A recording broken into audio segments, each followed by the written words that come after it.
It's tough, man. So I want to introduce you to a good friend of mine, Mundo England. And bro, if you want to introduce yourself, go ahead and start it off.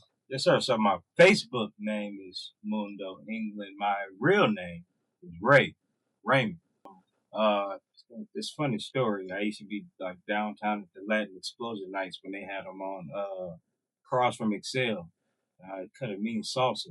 So the Latinas, that's some call me Raymundo. That's where the Mundo came from. You. England is my middle name. So I thought you had a little bit of Mexican in you. Nah, I was like, nah. Oh no way. So how long did you kick with that? How long you kick up with that name? It's just for some. Remember back when Facebook was forcing people to put their government names on there, you got to upload your ID and all that. You talking about MySpace? No, on Facebook. On Facebook? Yeah, on Facebook. So I changed it to Mundo England, and I don't know how I got around it, but I never had to put my government on there. So that's why it's still Mundo. Got you. Yeah. Well, listen, you are the creator of the AVS podcast. Is that would you consider it a podcast or a show? Because you have like a show vibe. Yeah, man. I don't know what to label it. I'd say podcast if I had to, but I do so much up there. It's really whatever you want it to be. I mean, that's the beauty of having your own spaces.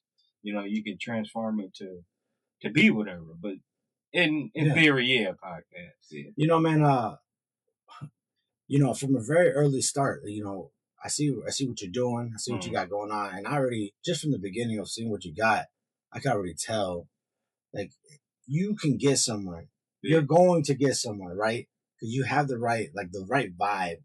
And that's what's going to get you somewhere, man. Because I'm like, even with like your intro, that shit hit me right there. I'm like, okay, I like this. Thank you. I appreciate that, man. Thank you for having me. I gotta put that out there. I feel like a celebrity in here, man. Man, you're important. I feel like a big deal in here.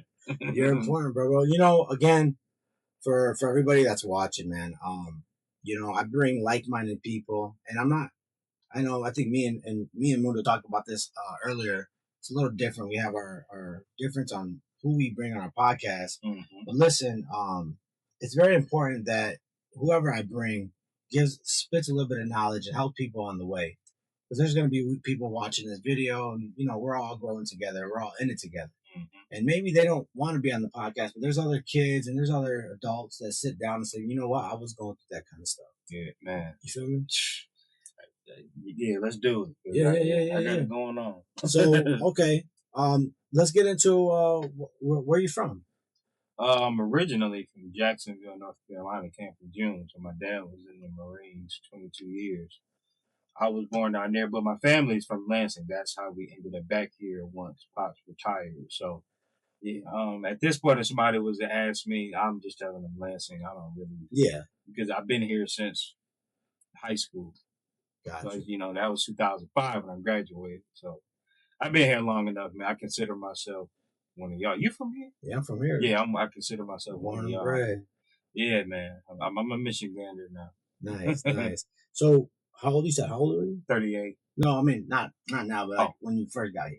So I moved here freshman year, 13, 14. So how'd that make you feel? Because what side of town did you join? West side. West side. Okay, yep. So coming from where you was coming as a kid, did you see this area different? Like, because I could tell you my experience, like coming as a child.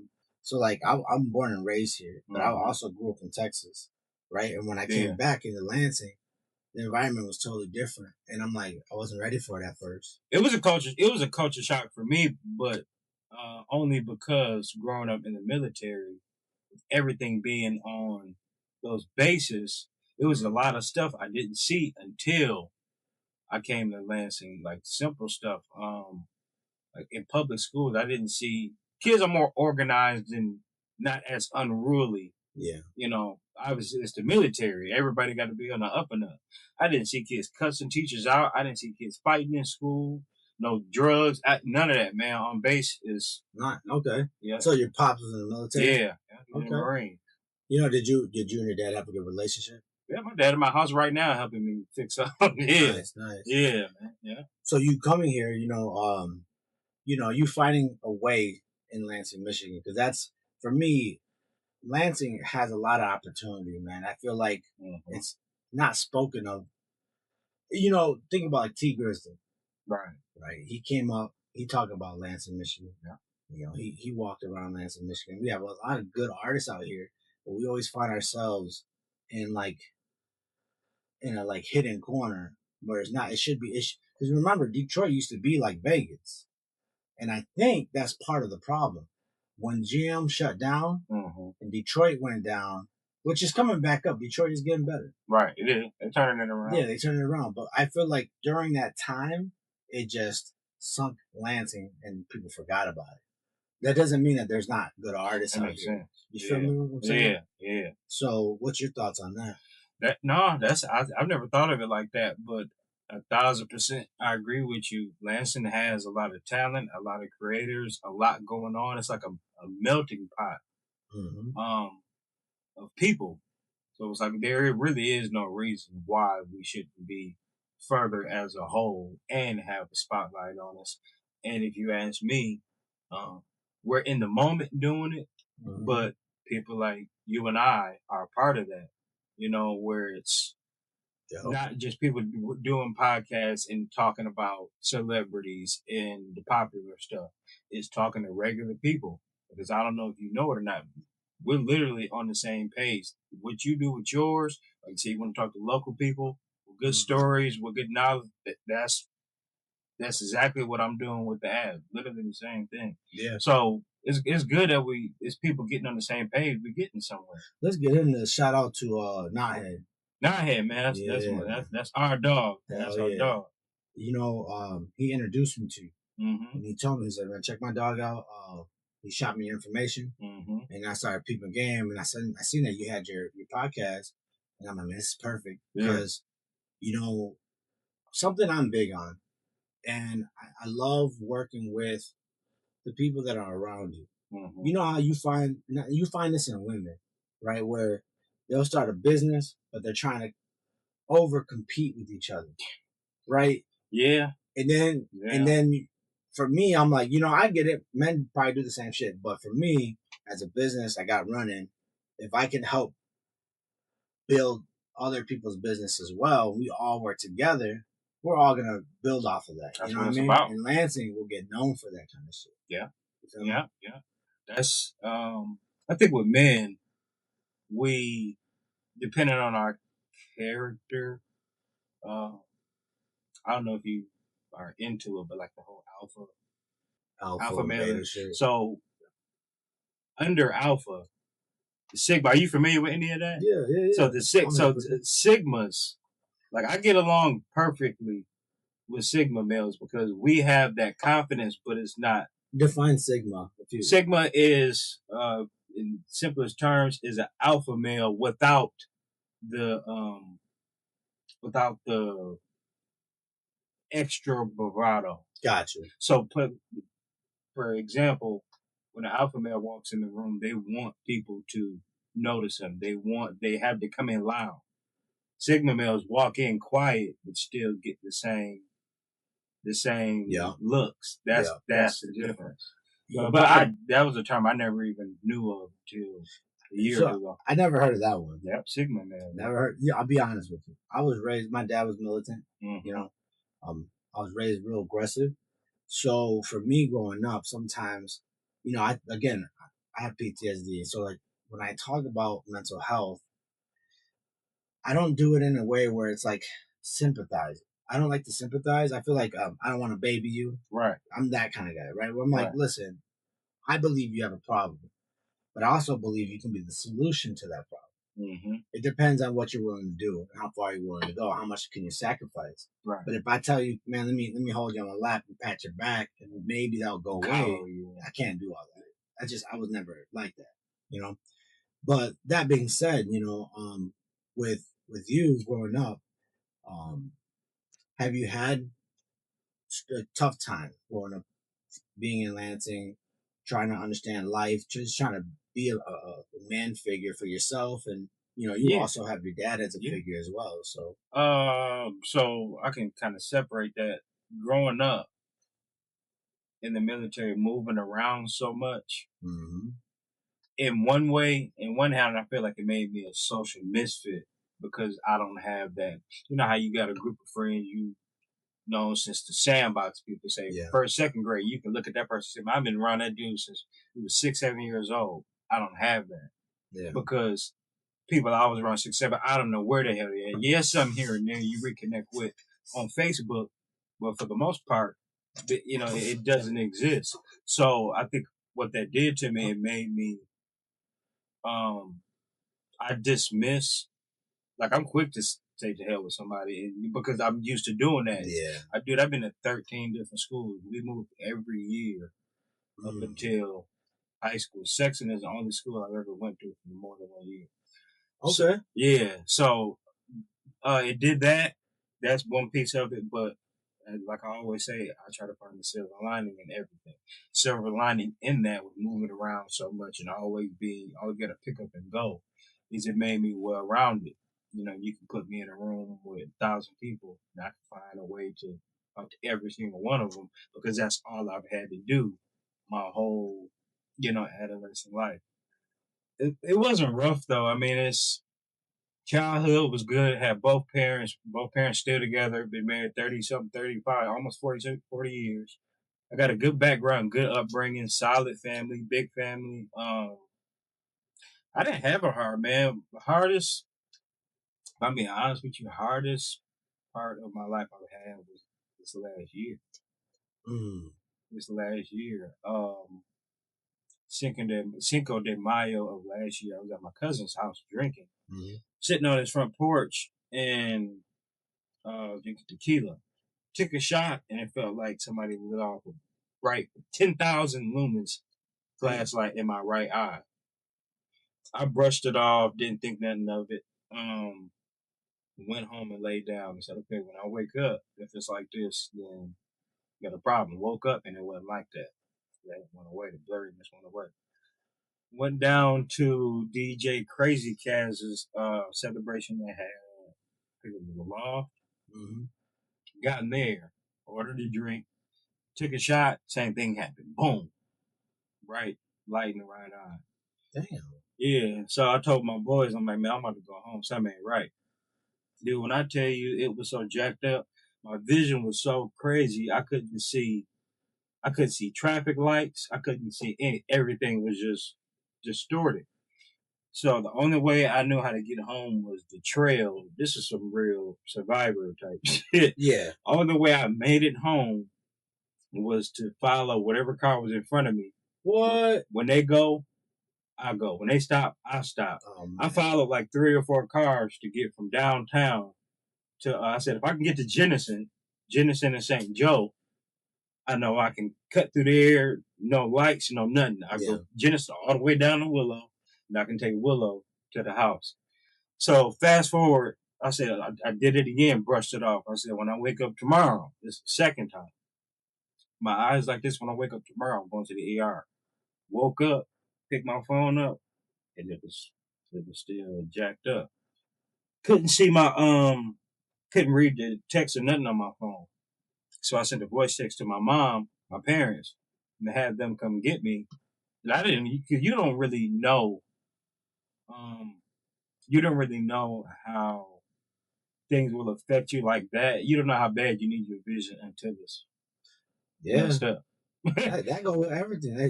Think about people with diabetes. Yeah. Man. So I'm gonna get to all that. Yeah. So I go to the ER and blood pressure was through the roof. They checked me in. Blood pressure through the roof. Blood sugar through the roof.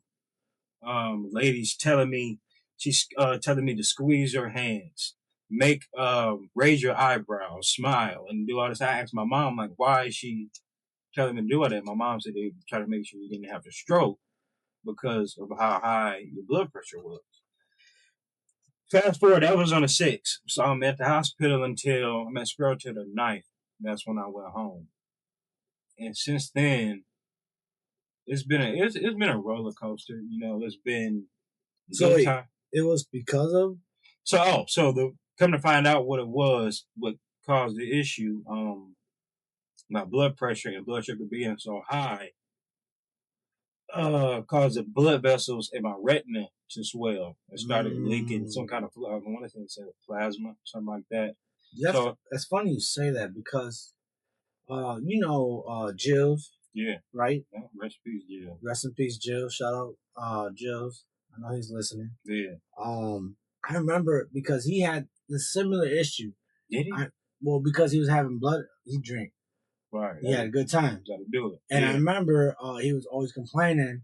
He had to go to the doctors, and his blood pressure because the drinking was getting to him. Mm-hmm. And, it's almost like you can't tell Joe shit because you feel like he's the king of the world. Right. You know what I mean? But, he was going through the same shit. And I'm, just thinking about it, what you're saying, I remember him saying that drinking to do it. Man. That was man, I started drinking. I come from all my family drinkers. It's like, that's what we do. You don't bat an eye at it. So you still sip though. You sip. No, I ain't had a drink or nothing in over a year now. Okay. Clean, straight up clean. So, when I look back at it, I started drinking 21. I didn't go probably not a week without having a drink all the way up to 37. Your body can only handle so much before it start fighting you back. Like, all right, dude, either I'm gonna break down or you gonna make a change.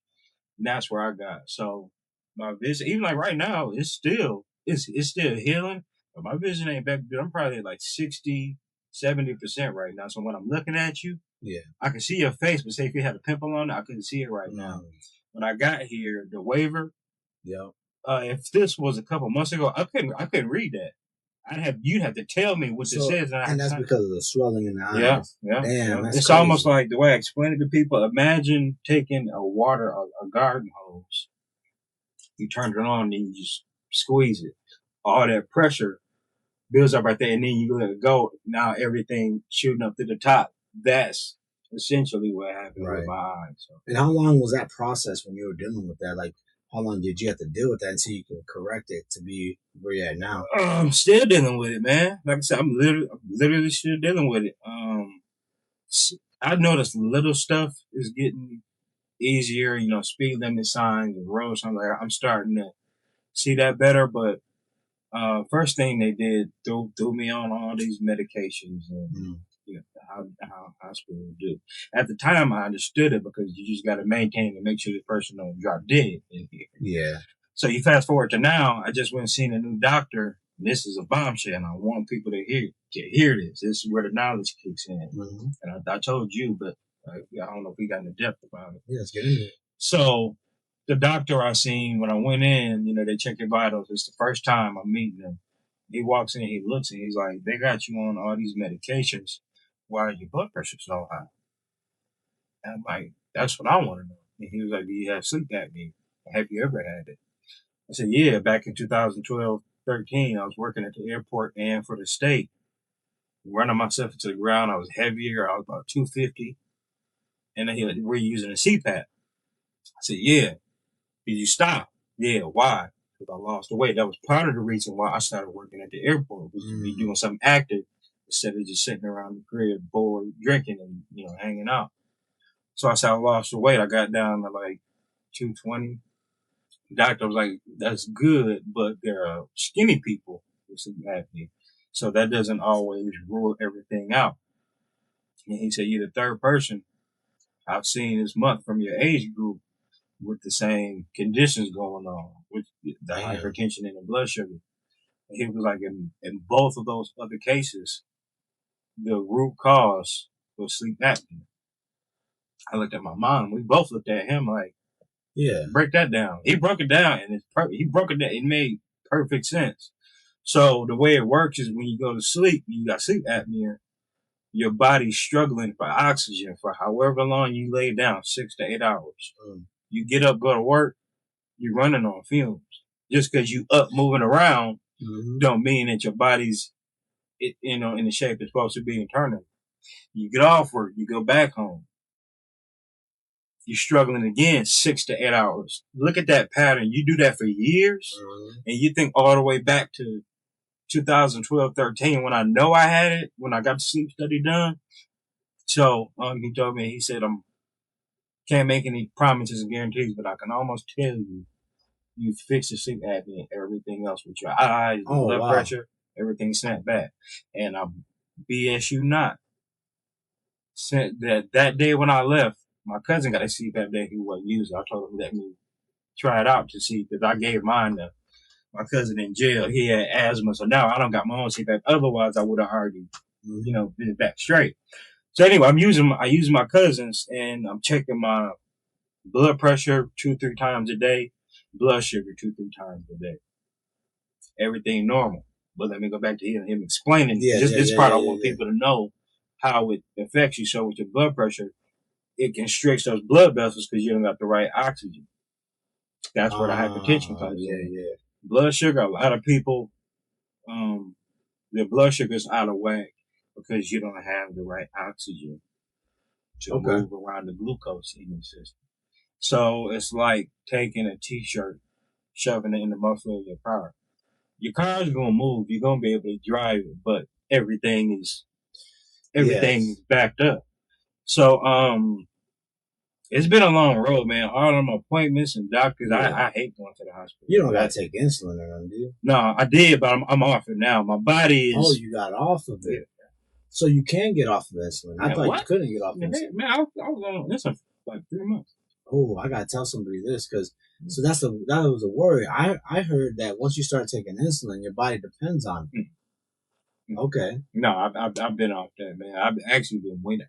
I started weaning myself off everything they put me on. So I go a day or so and just to see where my numbers are and everything. My body is doing what it's supposed to on its own now.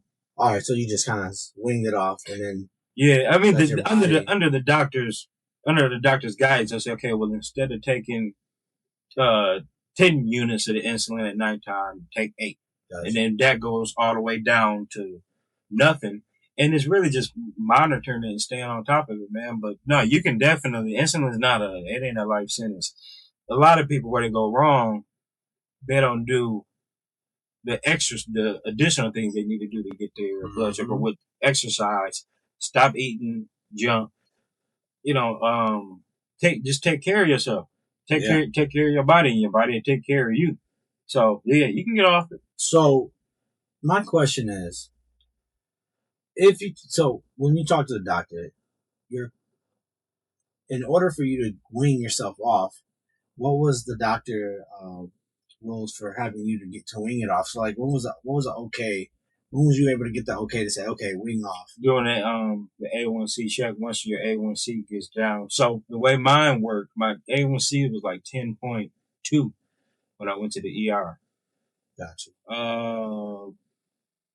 When I went to my first doctor's visit after that, which was a couple months, it was like 8 something. After that, because you're going to check it every 3 months, because that's how often your body regenerates the red blood cells. That's why I say we do it every 90 days. My one after that, my A1C went down to like 6.2, which is good. Yeah. So that's when the doctor said, okay, well, no more insulin. Looks like your body's doing what it's supposed to. I took all that time off of work. So for people that are friends with me on Facebook, they seen me, dude, I eat and walk. I set my timer 3 times a day, get up and walk for 10 minutes. And then once my body got used to it, some of the meds they had me on messed me up. Dude, they had me on a water pill that dried out my muscles so bad I got cramps to where I could barely walk. I had to take. Wait, the water pill did that? Yeah. It was to whatever it was. It worked. It just worked too damn good.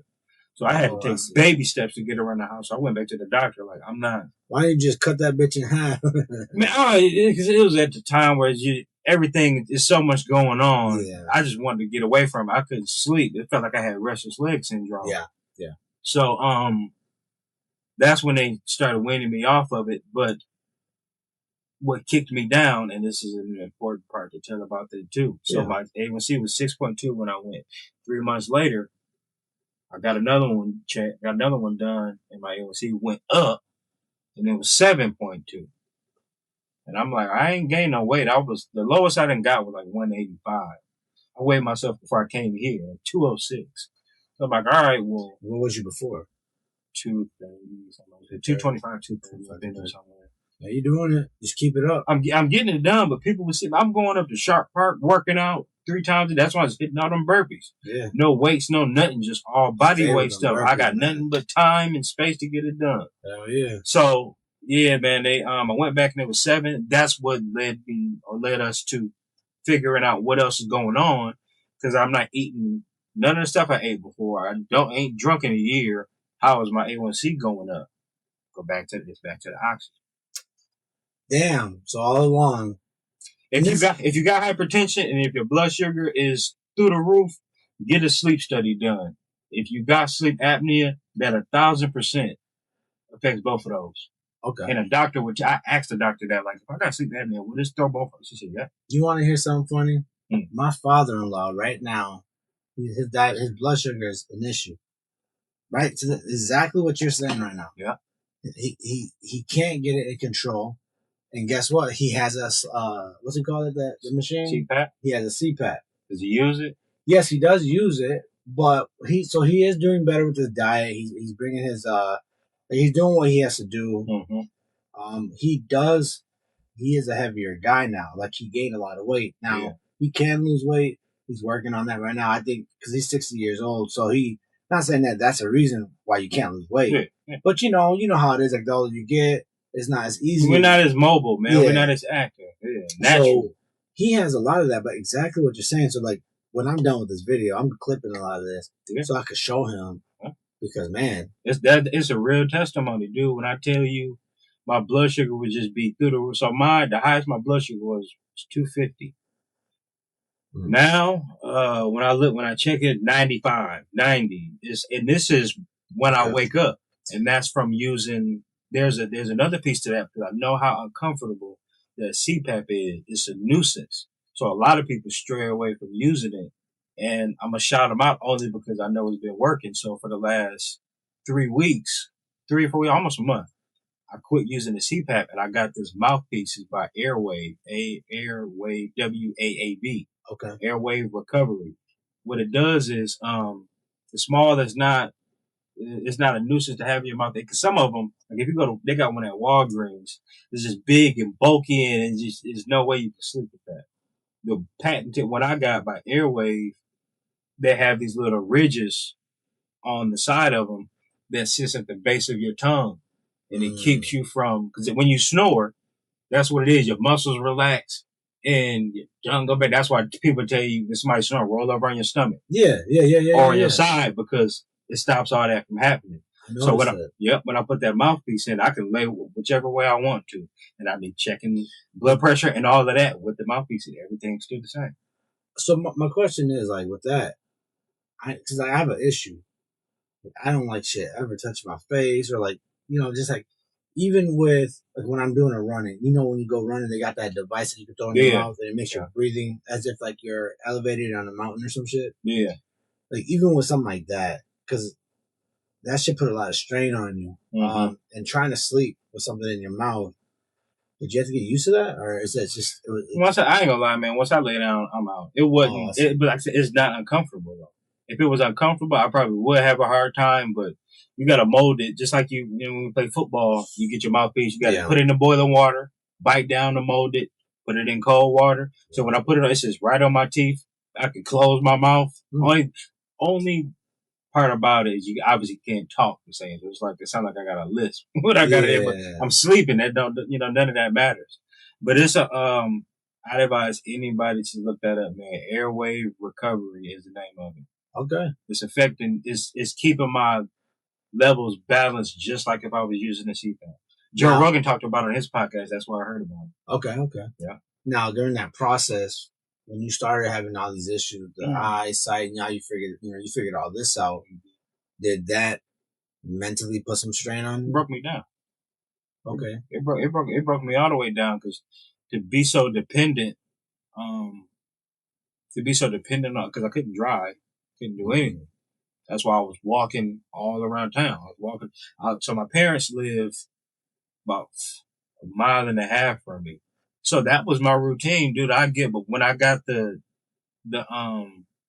my muscles got back normal, I had the stamina to do it. I walk all the way to my house. That was my workout. I packed my dog up, because I was standing. I pretty much used my parents' house almost like a rehab. type of thing.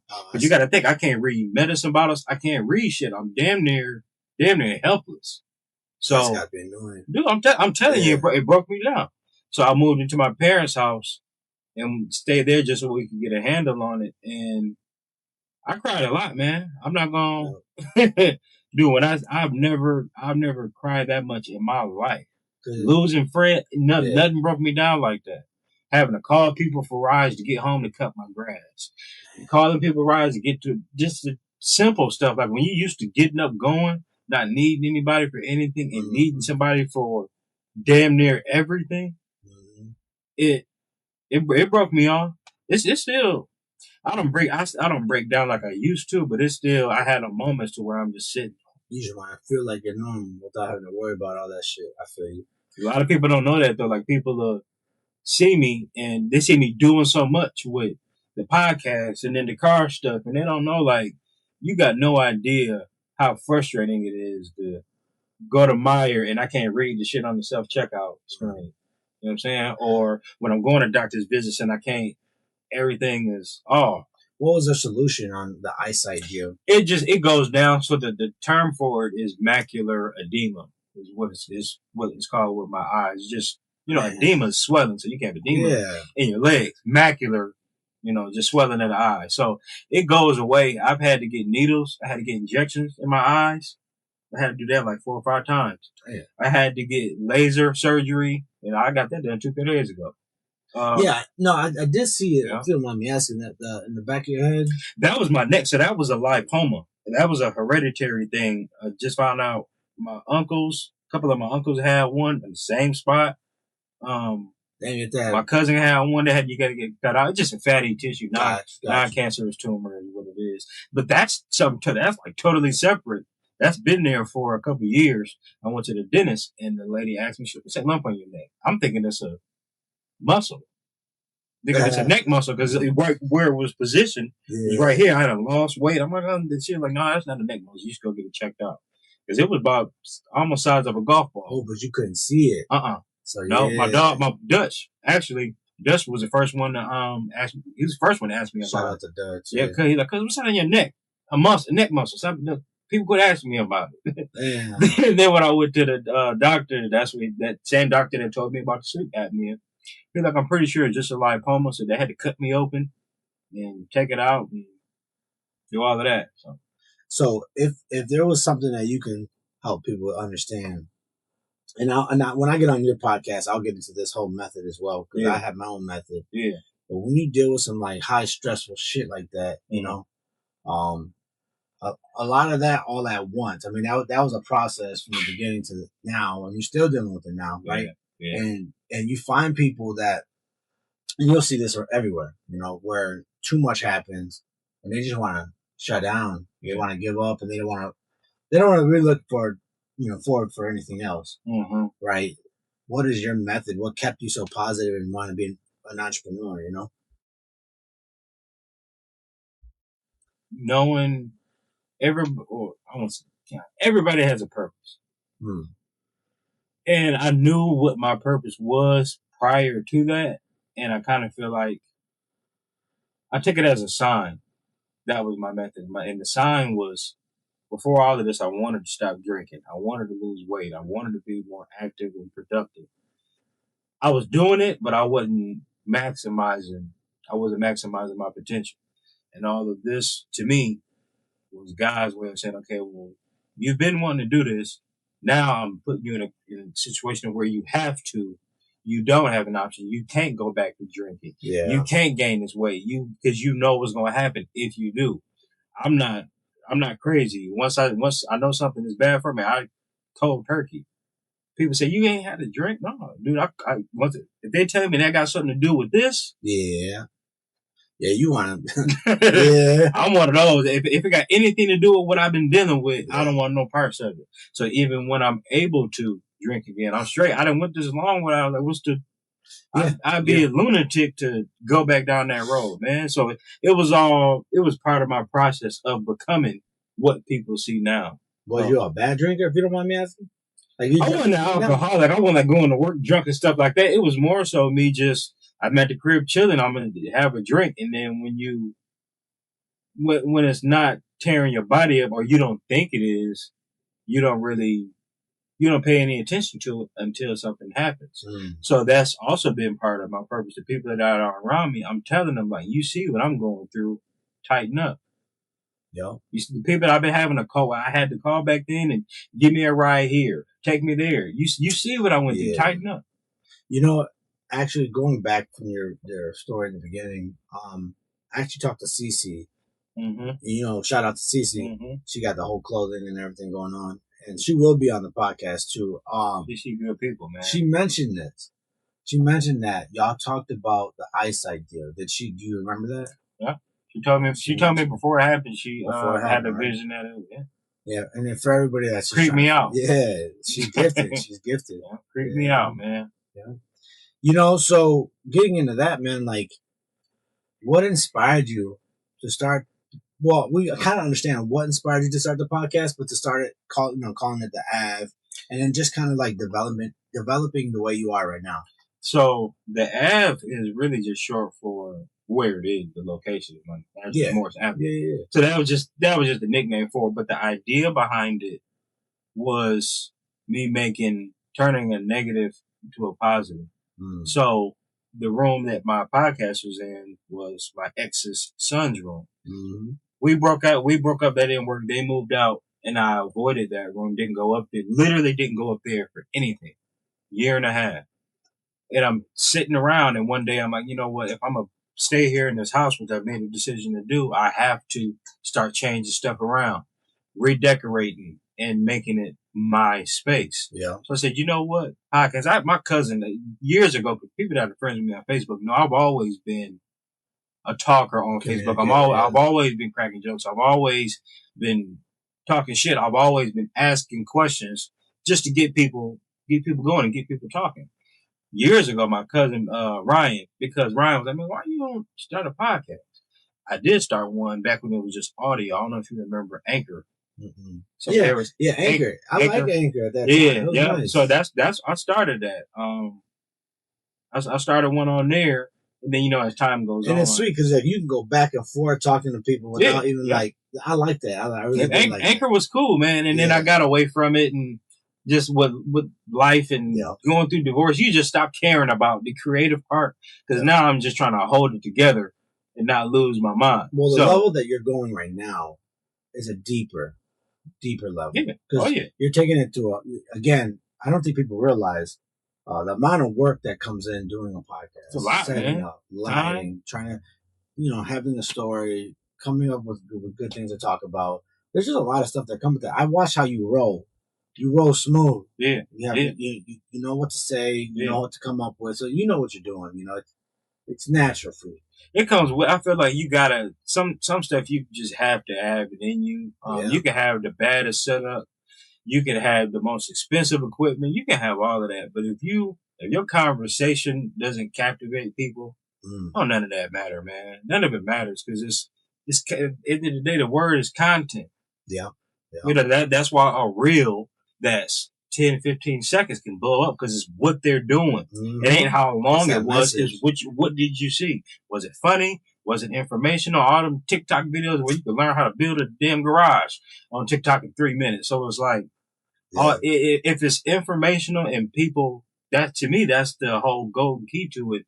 How useful is it? How can people do anything with this? Or is it some shit they just gonna watch and, Yeah. So, before we even move forward with this, I seen the logo or the image in the back of your wall. That Knothead did. Yeah. Knothead. I want to shout out Knothead for that.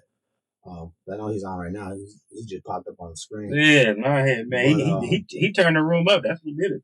Yeah. How long did it take him to do that? It didn't take him long, man. And his method to it, I can't put it out there because it's his sauce. But the way he did it was sweet, man. I told Cece.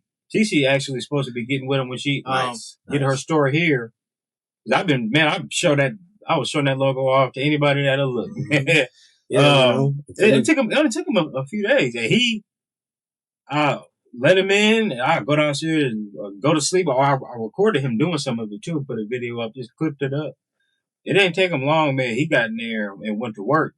I had turned that music on and got in the zone and Yeah. did exactly what I asked him to do. He did the whole school too. He did the whole school one time, right? Yeah. And man, then, I told him, dude, you got so much talent. You sleeping on yourself. Everybody should know what you're doing. Oh man, You like a black animations. Picasso around here. Everybody need to know what you're doing. Mm-hmm. So yeah, he's gonna do something, man, because he has. That's one guy I could tell you, man. He's been in my house more than once, and I don't let people in my house. He good people, Yeah, man. he good people. He good people. You ain't gotta worry about him taking nothing. He Yeah, respectful. All of that, man. Yeah. All that matter to gentlemen our age. How you come means everything. So that could be the first and the last time we talk if you come on wrong. So that is a good dude. Man. Yeah, he's a good guy, man. We brothers come from a long way, man. Yeah. So I have something I wanted to get into prior to the last conversation about like dealing with that mental health, that sadness, and that shit that you was going through. Do you believe in God at all? Do you have? I don't subscribe to one religion, but I do believe in there's a higher power out there somewhere. Okay.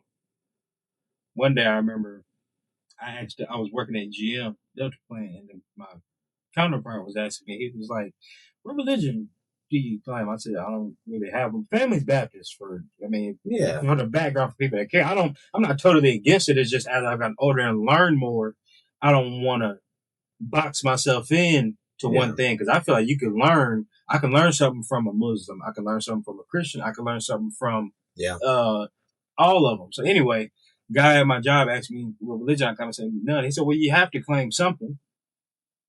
And I asked him, I said, let me ask you this, because I'm a dog. When it comes to questions that make people think, I feel like that's one of my gifts. I asked him and I stumped him. I said, you and your wife are on the highway and it's middle of winter, your car break down. And somebody stops along and helps you get to where you and your family need to be. Mm-hmm. Did it matter at that point what religion he was? If he was, what do you call the people that don't believe in atheists? Atheist. I say, if an atheist pulled over and helped you and your family, how do you take that? Yeah. And he was like, it's nothing thank you. He says, nothing I can say. Yeah. And to me, that's the main point I drive home when we talk about that, because it's shitty Christians, it's shitty. Oh yeah. It's shitty forms of all people. So it's like when you try to water it down and base your judgment of people off of their religion, which a lot of people do. Not you, I'm saying a lot of people do that. Yeah. They did, okay, well you're a Christian, so this the box I'm gonna put you in. Mm-hmm. I'm not in a box. I got family that's Muslim. I got family that don't go to church at all. Me personally, I haven't been to church since 2008 when my grandmother died. I haven't been to church that long. Doesn't mean I don't pray. Doesn't mean at the end of the day I'm a good person. I don't steal from people. I don't back the morals of what we get from church. I got all of that. I'm just not sitting in, so. Yeah. Honestly, bro, I think at the end of the day, cultures are beautiful. Yeah. Right. There's many things that are going to be different that people just don't understand with different cultures and religion. And you would find a group where they're just like, they're anti this and anti that. And, they judge, man. Yeah, they judge. And so you kind of, you do have some truth to what you say. I mean, I'm not going to get too completely into like the whole religion conversation. Yeah. But my thing is this, the shocking moment, right? The shocking moment will always be one day you will die. And the reason why people cling to faith is because they don't want to feel like they're alone. They want to feel like they've done something and they can cross over. Mm-hmm. Right. But the real true story, and a lot of people might hit me over the head with some bullshit with this, but like at the end of the day, you crossing over doesn't determine what religion you believe in. Right. But you can't tell that to people because some of them are just diehard Christians, some are diehard Muslims, Islamic, whatever. And I think, listen, if you are Muslim, if you are Christian, if you are Baptist, go for it. Yeah. No, I don't like when people say they should not believe in that. Again, you can't tell a culture to not eat the food they eat, not be the way they are. Like, that's the beautiful part about them. the morals, right? Mm-hmm. There's morals to things, and we all have to make sure that we all live to be the best us. Yeah. Period. That's what it boils down to. Yeah. Do you feel like things get overcomplicated when religion gets brought up? You know, religion and politics. It's humans, man. That's humans, bro. Yeah. That's humans. Because listen, I'll give you an example. Now that we have social media, it's there. The information we're at the information stage in our life, Mm-hmm. where everything that we talk about is on the phone. It's all the computer. So like, there's nothing that you can't find out. And if you're not making money, if you're not trying to figure this out or how to run this, or it's because you're not trying hard enough. Mm-hmm. You're overthinking it. You're just everything is there to become a millionaire. That information is there. Yeah. How to invest. That information is there. How to build credit. The information is there. Yeah. Now, putting it together in the right place. That's when you start finding mentors. That's how you start building this bond with somebody that has that experience. Yeah. And then you're like, okay, I know this, but I don't know how to apply it. Can you help me? Mm-hmm. Right? Those are different things. That's a whole nother conversation. But when it comes to religion, I feel like people overcomplicate it, man, and it don't have to be that hard. Because, who you are is what matters. Yeah. It doesn't matter. Because I guarantee you, bro, like I've seen enough, and I think people would probably be, or at least if they know me on my page, I'm super spiritual. Okay. I've always been like this since I was a kid. I believe in God. I was raised Catholic, and I do believe in Christ. I've had conversations with Christ multiple times. But I've also learned that there's just something much, much bigger, right? And I do feel like people overdo it. It's funny because, like, like The Chosen, the show. I've heard of it. I think it's based off not Christianity. I forgot what faith it was, but they do good on explaining Jesus and his story, right? Mm-hmm. And I feel like, man, the dude did what he did, and he was trying to make. There's a lot that religion did do. Yeah, it helped teach the government. It helped teach people to do certain things morally. Mm-hmm. There's a lot that happened. I mean, even with let me see, was it Greece? No, what is Caesar, right? What was that? That was Julio Caesar. Nah. The Caesar at that time, nah. What was his name with the Jews?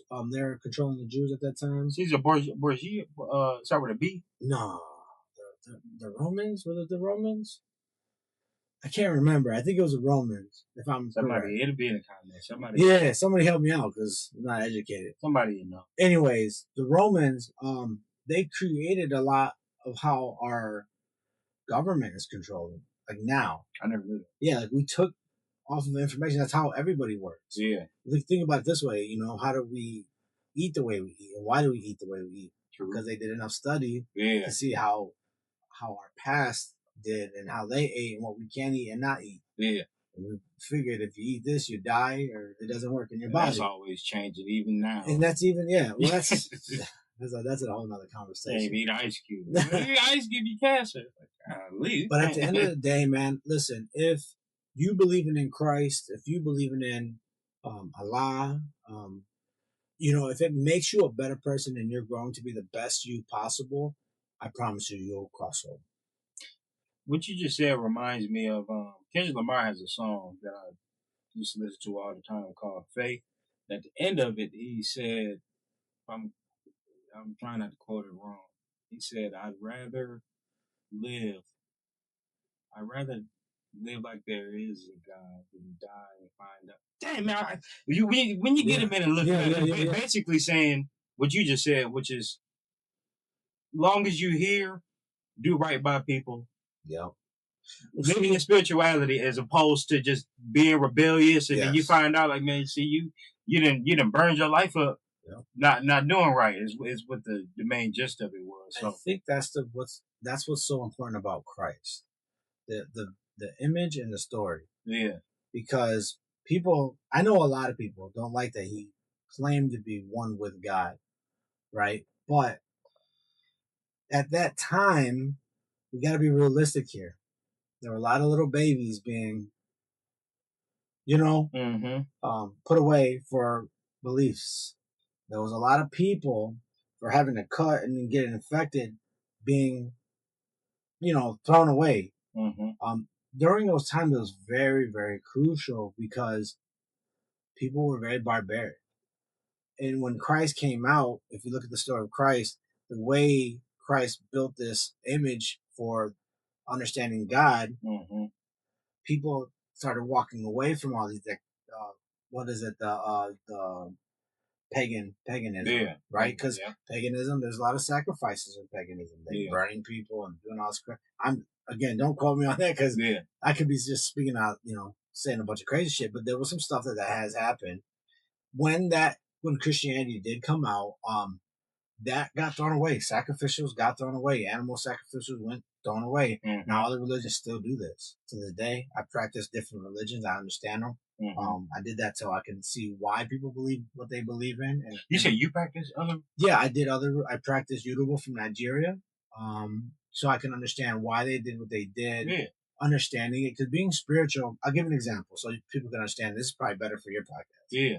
Well, I'll give a little snippet. So if I get a call for a client to go help somebody in their home, and as I walk in, anything with demonic energy has residue, right? So bad spirits have residue, depending on what you're doing and how you're doing things. So, like, if you had a friend that practiced voodoo, and they did a specific ritual, that there's a residue that you get to see. There's a pattern of what's going on, how are things happening, why is this happening, your sleep pattern at nighttime, the timing, everything. There's a pattern to it.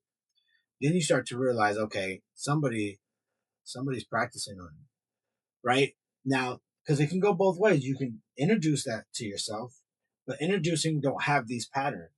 So I studied this religion because voodoo is a very big thing in that country. Yeah. So when you get to understand that, people in that country would even take the past, right, that had passed, do sacrificials to use that spirit to do evil things to an individual. There's a pattern to that, and the way you can find out is like poltergeists. You'll find things moving in the home, scratches and bites. There's a little pattern to these kind of things. Stuff disappearing from the home. I've had that happen. I've had hoop shorts. Like, I know my stuff doesn't move. To this day, it's a pair of hoop shorts I can't find, such as disappeared. But see, those are two different things. So having a regular haunting or just an active home isn't ritualistic, right? There's nothing ritualistic about that. So, like, let's say you move into a home and that house did have some activity because maybe the spirit don't want to leave, right? Or you have stuff just here and there missing. Maybe you might hear a bump at night, or you might hear some voices, or whatever. After the point that you get psychiatric help and you know that you're not, all that other shit. Yeah. When you know that it could just be a regular spirit in the house, it's just going to be that. But when someone practices on you, expect the worst to happen. And because they're forcing that to happen, there's evil things that we just can't quite understand right now. That's here. And when you play with those things and you invoke it to an individual to ruin their life, you're going to have a bunch of patterns that's not good for you. I'm halfway scared to ask this because I almost don't want to hear the answer. I'm hoping you say no. But is that ritualistic? They don't have to be ritualistic. Well, is the energy overall? Do you know is any of that connected to sleep paralysis? Okay, so you have to. Okay, so sleep paralysis is real. I've had that happen twice. Yes. And the reason I'm saying it only happened back when I had a bad energy around. Gotcha. That's why I was asking. So sleep paralysis is a psychological thing. Like, it is something that you do deal with. Yeah. But there is cases where you yourself have encounters that feel like this, like having that. Yeah. I'll give you an example. I lived in a house that was a funeral home.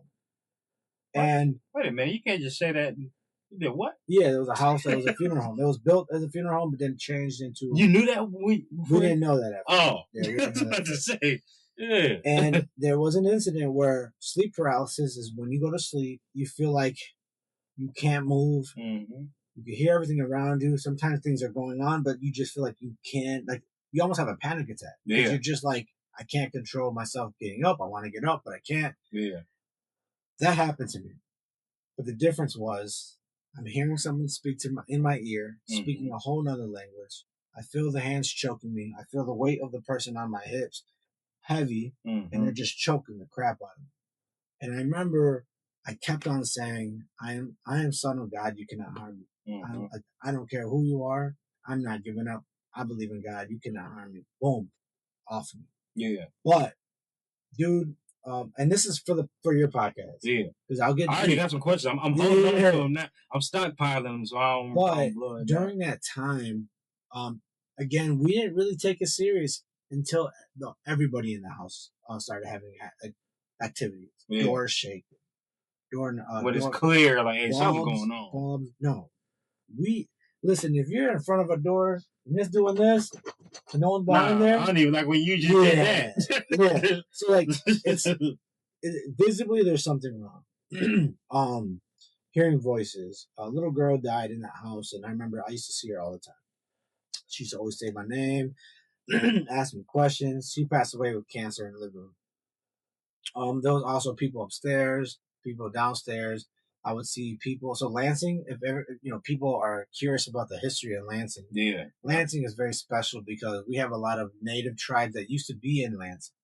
Really? Yes, a lot of native tribes out here. So I remember I would sometimes have like Indians, or sometimes one time I seen an African like African 4 or 5 African guys walking down the stairs and like slavery times, coming down and hiding in this one room. Like it was the most trippiest thing. I would have people come while I'm laying down, telling me how they died. So, one little girl told me she was buried alive and she's looking for her mom. Another guy would tell me his name. Like just very detailed things, right? Growing up, man, I just had to accept what I was dealing with, but going through that, it made me get closer to God and say, okay, now I know my borders. Yeah. I know what I believe in.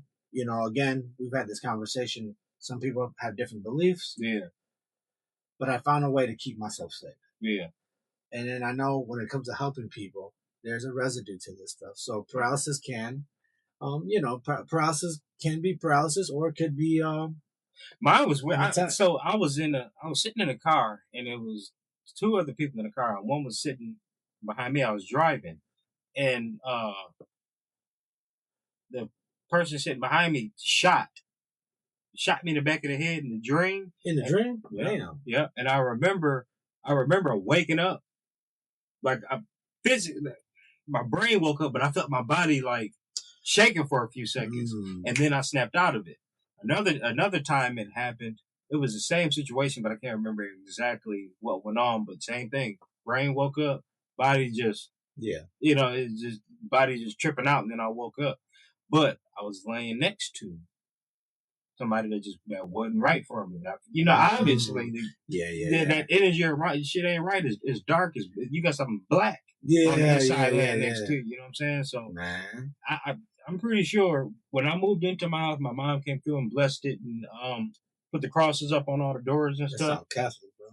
That sound Catholic because Baptists must have the same practices. It must be because Catholics be doing that. You look at my house, I got crosses everywhere. Yeah, my mom put it right above on all the doors of my house. It's crosses right in the middle. She took a little. Ain't no wrong with that. That's the thing though. Like I learned because I went through that phase of being rebellious to where I felt, and a lot of Black people specifically, we go through that because what we're told about religion is a little different than what we find out when we get older. We're kind of almost put into like a box to keep us at a certain spot, and then we discover the spiritual part of it, the spirituality, and then it's like opening the floodgates. So I went to that. Yeah. I went to that rebellious part where I don't want to You hear don't about want it. to, yeah. I don't want to hear about the Bible. I don't want to hear about church. I don't want to hear about any of that. And then I Yeah. feel like it comes in phases. And after that, because my parents still pray, you know, when we go to the doctor's appointments, that's one thing we'd always do. My mom would pray before we walk in. So I started looking at it like all this that I've been through, same thing like you just said. So I'm saying we're on the same page with a lot of stuff. Yeah. It brought me closer to God, and it kind of pulled me back like you're rebelling against something that won't hurt you. Yeah. You're rebelling against something that there is no downside to it. Long as you know what you're looking at, long as you know who you are, you take what you need from it. You don't gotta know the Bible front to back. There's people that read it, and it's people that read it. It's people that take it and manipulate the information from it and use it against other people. So it's who you are at the end of the day, man. But it definitely my situation brought me closer to God, and I can't wait to get on your podcast. I got some questions, man. I wish I could ask them now, but I don't want to have the risk of when you come on mine now, we just rehashing all the same stuff. No, I'm good at this, man. This is what I'm good at doing, bro. Yeah, man. Let's get back to you, man. So, all right. So you got into this now. What do you see yourself? Because I see it. So I already kind of peeped game. I was watching you. I seen that you had, and I don't know if I can say the name, but you had a couple. You had a female. Yeah, you say who? Yeah. You had a female, and then you had another rapper, right?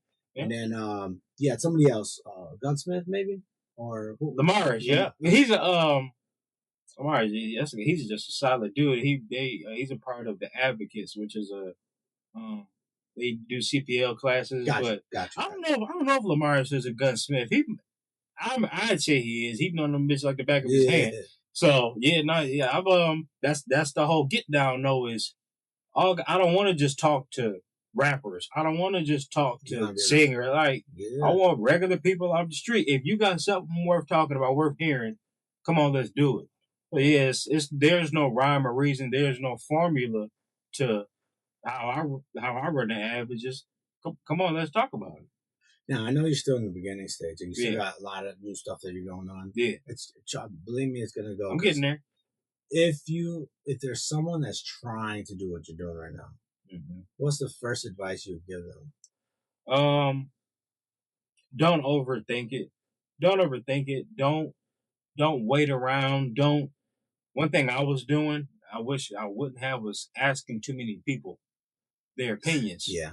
Because people will steer you wrong. Yeah, because on it's not purpose. their dream. Yeah, that either they don't care or they got bad intentions. A lot of times they don't want it. A lot of people, there's people around you, people you fuck with, people you like, people you wouldn't do that to. Yeah. That'll do that to you.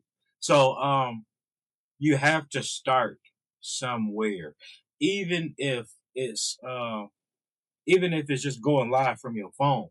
If you don't got nothing else, if you don't got the whole setup and the cameras and the mics and all of that, you still got this. Yeah. Start there. So a lot of people get discouraged because this stuff ain't cheap. There's money that goes into these setups. I wanted to buy an old school. I didn't damn near put an old school into that room up there. So it's like you gotta, if you're gonna do it, you gotta be dedicated to it, and don't slow down. Know what you want to talk about. Know the type of people you want to talk to. Come up with a rough draft of what you want to do, and just start doing it. Hardest step to take is the first one in anything you do. Yeah, that's a good point, man. Because that was my biggest thing in the beginning. Yeah. Because I'm that typical guy where I don't even like social media. Yeah, I don't like being on. I don't like doing lives. Why not? Just because I'm a non-social person. Like, if you come from where I come from, how do I put it to you without making it sound stupid? When you come from the streets, right? Mm-hmm. What is the one thing you don't do? You don't talk about your business. Right. Everything confidential. And when you get busy, you don't talk about what you get into. Why? Right. Because you're just setting yourself up, right? So, like, my mindset was that.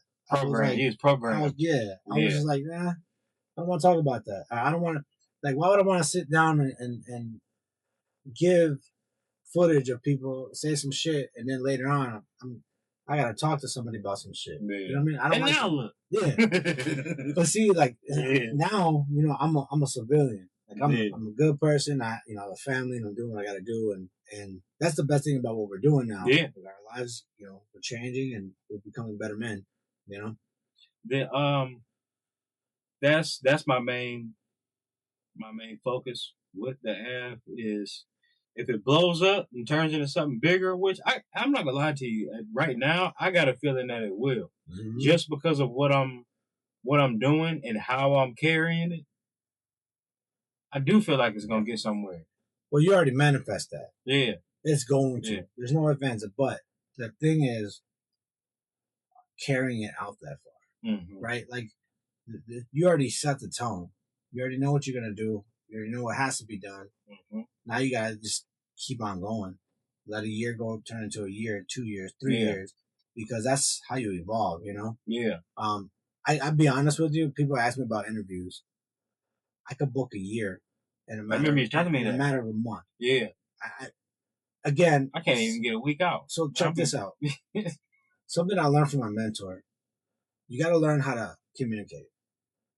I'm not saying that you don't. I'm just saying, like, in general. Yeah. If you're going to get into something and you want to make it a business, you definitely got to learn how to communicate and understand. Sometimes if you come from the street, you got to tone it down a little bit. Yeah. If you want to get signed for something, or if you want to try to get someone that's not used to the energy that you're used to, bring it down a little bit. And so, like, I remember my mentor, he put me on the test and he made me do a cold call, just to see, like, hey, call this person, do this. What are you going to say?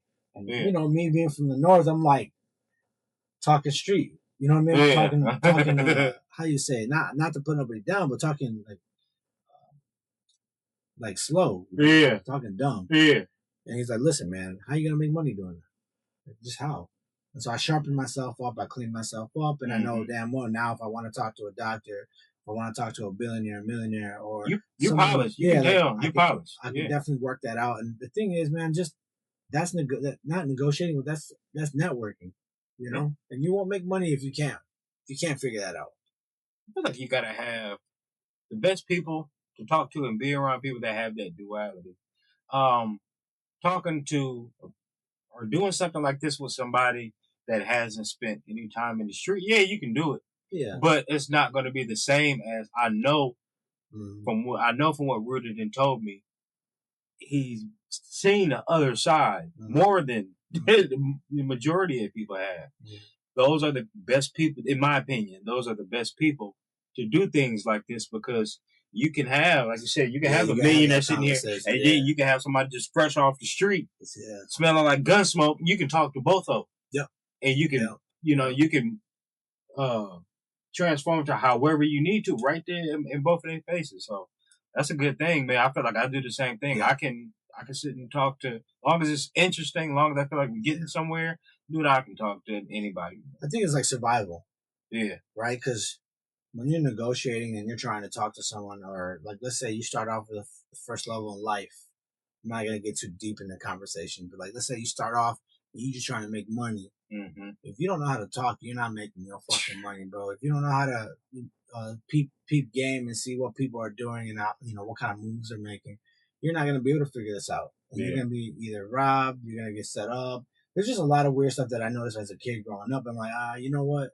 And people skills, and soft people skills. Yeah.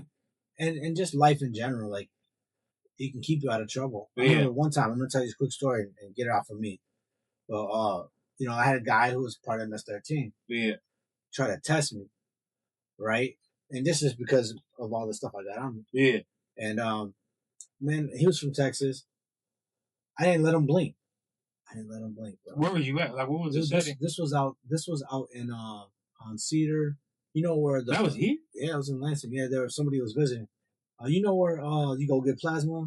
The plasma center out there? The corner Jolly yeah. Cedar? Yeah. Yeah, I was just at that Subway. Yeah. I see homeboy, he starts speaking to me. He wants to start putting pressure on me.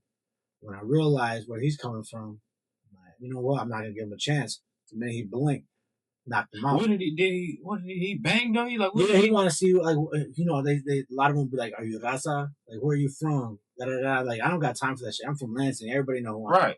I'm not part of none of that shit. I'm not a gangster. None of that shit. So what would you have had to say for it to be an issue with him? Well, I don't want to make it an issue. You got to remember where I come from, bro. It's all of us, where we all come from. Right. You know, my dad always taught me, listen, if you give the man a chance, what if you get stabbed, shot? Like, I don't got time for that, man. The minute he just said some shit like that, I laid him out. We on. I hit him in the jaw. He went that night. We gonna platinum. Yeah, so like I didn't want to get too deep into that shit because again, I don't got time for it. And it does happen. I've gone to Grand Rapids. There's 13th in Grand Rapids, man. There's. Are they in Lansing like that? Not in. Or that was just that, like an anomaly type of thing. Yeah, you're gonna find like Chicago. They got your Latin Kings. You know, I from what I heard, there is some moving out there. You got obviously GDs, you got Bloods, Crips. We're gonna dive. Crips are not really up north; they're more down south and West Coast, right? Like California, Texas. But you really, I mean, there's Crips up here. I know some Crips, but we'll dive into that on that. Yeah, I really want to get into that because I want to. I don't know. GDs, tons of GDs out here. Yeah, I know that. Yeah, yeah. But again, it's just once you're around that a lot, you start to realize you just can't be the same type of like. I can't be Rudy. Mm-hmm. I can't be the nice guy because these guys ain't trying to look for a nice guy. Right. So, listen, you can get the worst of me if you're trying to be gangster. Like I don't want to be around that. I don't want nothing to do with it. I'm a square, bro. That's a change man, but those are also the most dangerous people that have been through it and changed. To me, them are the people you're supposed to leave alone because if they got to go there with you, I don't want to go there. It's gonna be a hell to I don't want to go there.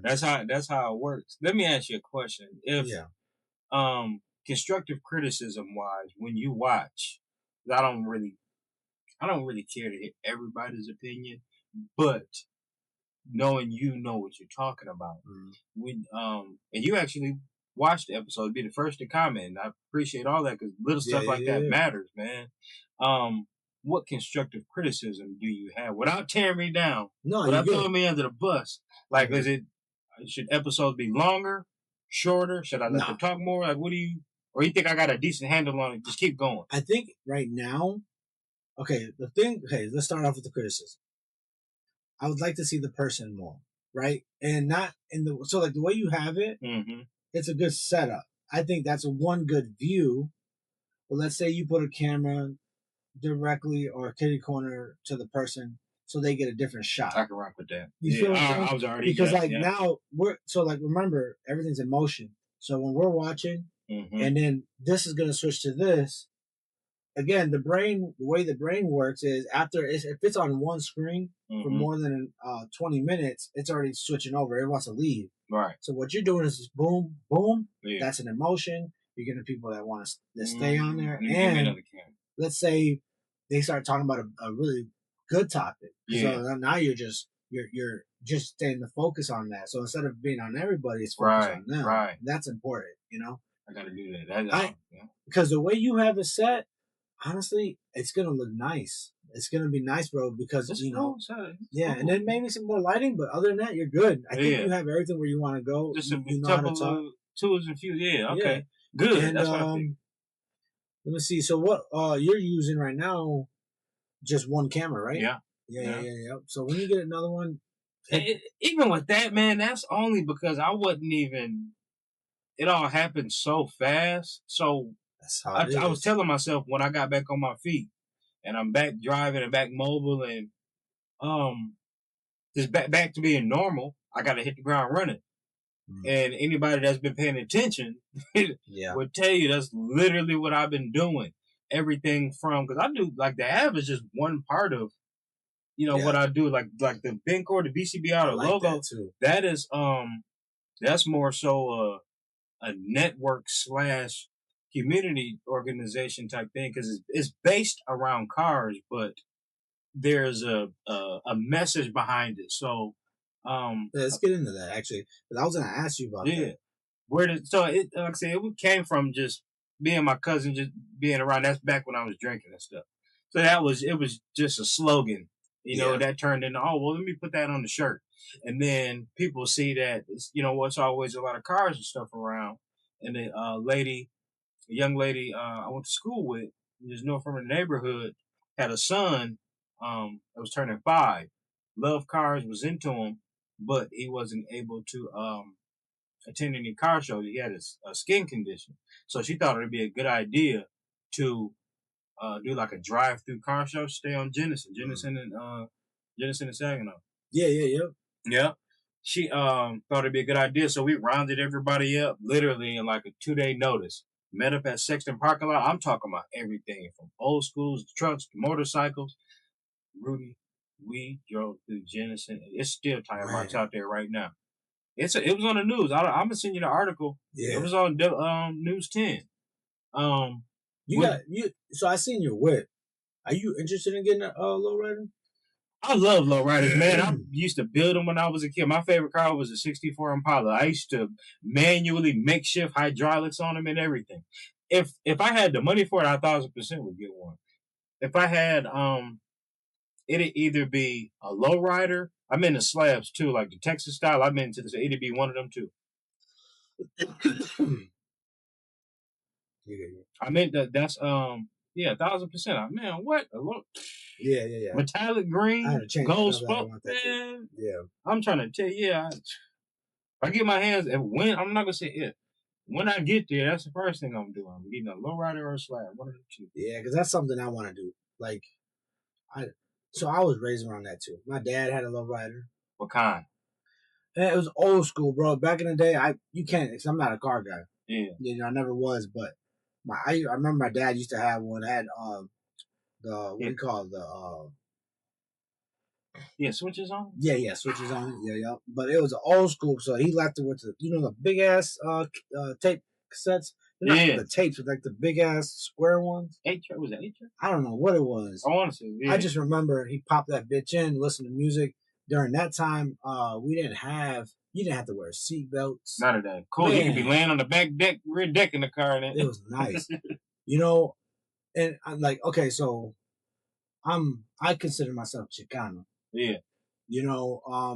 That's American, but it's like, your break from the times when Mexicans were here trying to make an image for themselves. Mm-hmm. My dad raised me that way. I'm American first, right? We're all Americans here, but Chicano is like that. That's how I consider. It's not Mexican. I'm Chicano, right? I've never known that. Yeah. It's like a thing that Mexicans are from Mexico, right? Chicanos are Mexican Americans. That's the difference. I've never known. Yeah. So that being for me, man, I love the culture. My dad had the cross, the 2 tiers. He had the hat, the gangster, nice shoes, buttoned up. Like he was just real nice. Yeah. I love that shit, man. So like for sure, eventually that's gonna be a project of mine that I want to do. Get a lowrider. Is he still into? He passed away. Oh, he did. Yeah, he passed away. Yeah, he did. Passed away from alcohol. What happened to the car? It didn't get passed down. So my dad, after going to prison so many times, got into drugs. And so when people tend to get into drugs, they tend to let things go, and life changes. They don't value it. Yeah.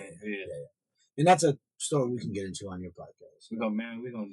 So your brand, that's your brand, correct? Yeah. So when you came up with that, how long ago was that? About 3 years ago now. So I seen that. I like the plates. The plates are nice. Man, the logo is so simplistic. So Be Unique made the logo. It's simplistic, but it's hard. Hell yeah.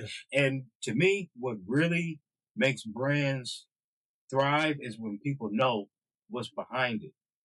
So when people see this logo, they see it at trunk or treats, giving kids all 1,000%. We gave out the most candy to these kids for the trunk or treat. Was you out there last year? Yeah. Man, I spent about $400 on. Man, we had.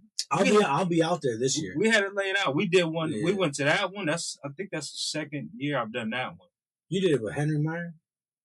Henry Meyer? Have you done anything with Henry Meyer? No. You should go out there, man. I'll be out there this year. Eastside Fish Fry? Yeah. So they do a spot, right? I remember hearing about it. Yeah. I'm gonna go out there and post up, put out candy. Yeah. Gotta get a tent out there. I'm gonna do something like that. Yeah. That's one of my. So that's my main thing with Big Corners Break Rules is the message behind it. Yeah. So I try to make sure when people see this logo, it's always something productive. It's not just when people hear car clubs, they think of people just acting a fool and running red lights and crashing and racing and all of that. We got people that do that too, as far as knowing how to drive and doing donuts and stuff. But when they see this, it's always something good. Another thing I do on, cause I got a channel for this too.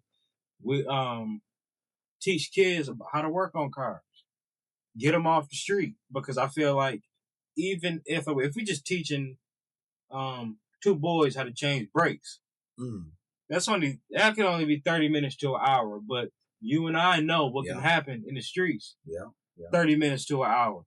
Be all kind of people did all kind of shit happen in that time. So I feel like anytime we get them away from that, I did my job. I think there's a purpose behind this. I think you're right. You hit the nail on the head. We lost role models. Yeah. And I'm not trying to use the street as an angle here, but the streets did have OGs. 1,000%. And those OGs had rules. After everybody got locked up, those rules went down the trash. Helping the old lady across the street, helping people bring groceries in the house, like all of that. It's like it's past tense now, man. We trying to bring it back. What I really want to do, my big vision, I want to have like I want to build a 2-3 car garage to where we can bring kids in and teach them stuff. Whether it could be a dilapidated building. I know people that work on houses may need it. Yeah. So I want anything to get kids involved with doing productive shit. I want to have a hub where they all can go. You know Bones? Auto mechanic called Bones. No, Bones. No. Yeah, I gotta introduce you to him. He's a good friend of mine, man. That's something like I was thinking too, like promoting local companies. Yeah. And I still can. Like I still have the chance to do this right now, right? Where I'm gonna do a couple promotions. I'll do it for free because I like these people. You know what I mean? And eventually you get a good contract. You can make money off those with your podcast too. You know? Yeah, that's the aim. Yep. So more about you, right? We got into that. So you still do car. What would you call it? Like gatherings, whatever. Yeah. Y'all still do? Yeah, when the weather breaks, that's when it's the time. Yeah, that's when it's the time to do it. What location? It depends, man. It depends on what we got going on. So we do the birthday pull-ups for kids where we could pull up with all the loud music. Like for instance, that one kid, man, we rounded up and gathered money, gave that boy a birthday card about $700-800 in. Just right there on the spot. Damn. What y'all got? Pitch in. You got 20, nice. You got, I don't care if it's $1. Throw it in this card. That's so We're going to pull up and show out for this kid. So, that right before I went to the hospital, I was planning on doing a cruise for autism. Nice. And I was going to get police escorts and all that to block the streets off. So ain't nobody getting lost in the line or nothing. So everything is held together. Obviously that got stifled from me dealing with life stuff, but it's kind of like, it's as we go, man. A buddy of mine, Terrence Smith, shout out Terrence. Me and him were just talking about it, and there's a bigger picture here because at the end of the day, we're in the cars, but it's more to us than that. We men that believe in protecting our community. No, you're not going with bullies. Kid at school, like we don't want to show support for anything to where people see solidarity. That's what we're focusing on. So it's a depending on what the case is. I didn't have people hit me up. Hey, can you guys pull up for my kid's birthday? Yeah, of course. Round everybody up, get it done. So it's not a set thing where we always do things in one spot. You liable to see us wherever, man. When you see this logo, you know you're dealing with a good group of people. Nice. I tell people, like I say it jokingly online, but I mean it. If you on the side of the highway and your car done broke down and you got this hoodie on, 1,000% somebody gonna stay. Because it's respect behind it. It's integrity behind it. When people see it, they're like, we know what that dude's about. We know the work we've been seeing him put in going on years now. It ain't just some get rich quick scheme where, hey, I got your shirt, give me your money. It's like, no, I want your kids come over and learn stuff, I give them a shirt. I give them a hoodie. It's just so they have something to hold on to. Man, I was telling you that. Yeah. You got to start, man. Yeah. Get something for people to rock, just to spread the word, spread the promotion for it. What's your thoughts on like giving to the homeless? So I'm real stiff on this. You want to know what I did 2 weeks ago? A buddy of mine stopped over to pick up one of them plates, and I had so upstairs on the Ave, I got a clothes rack with all of the hoodies. I just be getting them made. Just when people want them, they come get one. Come by. I was looking, and I don't know where I get it from. I'm assuming with my mom's like that, grandparents were like that. You were givers. So I was sitting up there like, nah, fuck that. I boxed like 15, 20 hoodies and sweatshirts up. And I asked my boy, like, you want to do me a favor? I said, when you leave here, take these downtown to the Cata station. You just drop the box off to the homeless people. I know that's, one place you for sure gonna find homeless people. With it being, still nippy outside, it's like these people probably don't know jack shit about this. But that ain't the point. The point is you're giving. And he called me back and told me, he was like, Tim, my boy Tim. Oh, it's Tim, that name. Gomez? Gomez? Gamez. I don't know how to pronounce it. Forgive me, Tim. That's my brother. But he called me. He like, dude, I wish I could have recorded me taking that box down there. He said he didn't get in his car good before it was all gone. They asked him when he was bringing more. And to me, that made it all worth it, because it's something simple and ain't no sweat off of my back. Right. And at the end of the day, I'm like, whatever the lane is, I'm giving, man. I feel like Michigan needs to find a way to get on mental health, man, with a lot of the homeless people.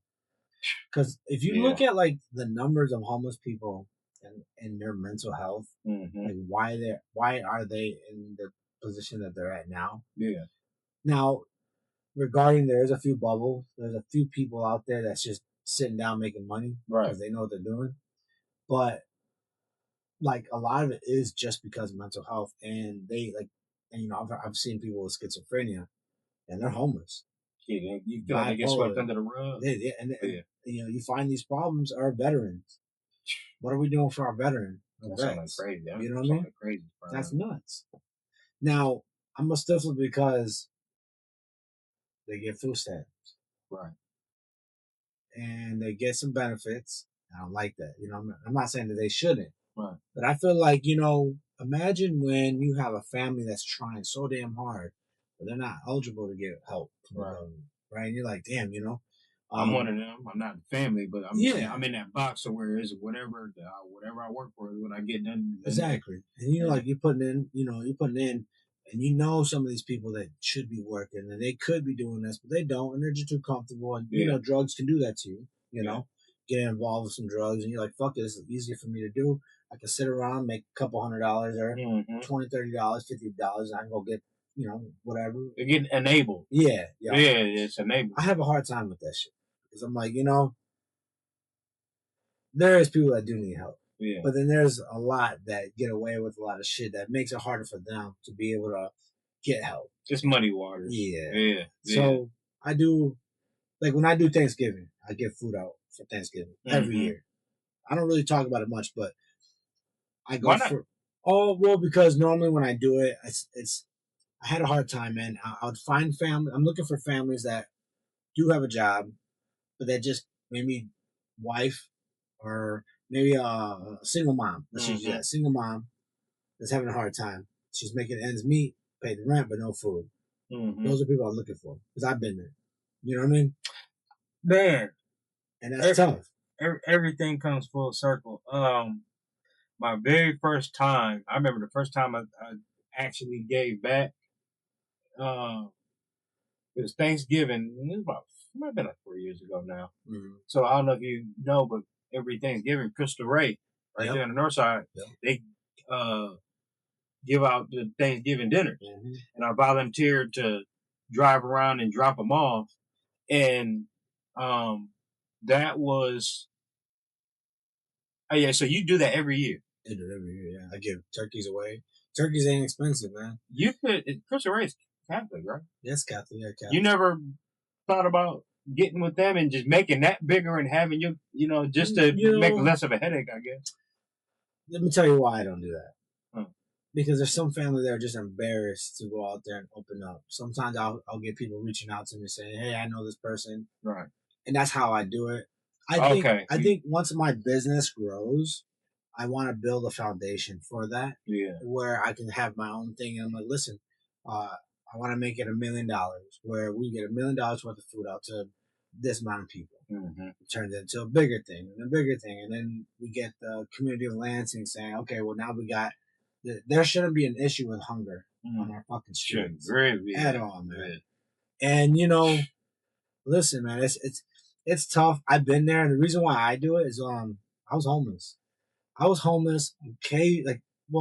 so I was homeless as a kid at one point. Mm. We were poor, mom and dad would rather worry about drugs and be worrying about what went on the table, right? Yeah. But I was homeless on the street when I first started just understanding the street, and that's what made me get involved so much. Mm-hmm. And what me and my brother, when we first started, we broke into a car on the north side in the alley. We slept in the alley. Slept in the van. It was on north, closer on north. So right in those alleys in that area. Yeah. Found a nice van. Ain't nobody got in that bitch. We got in there. We slept. Every morning, it was wintertime.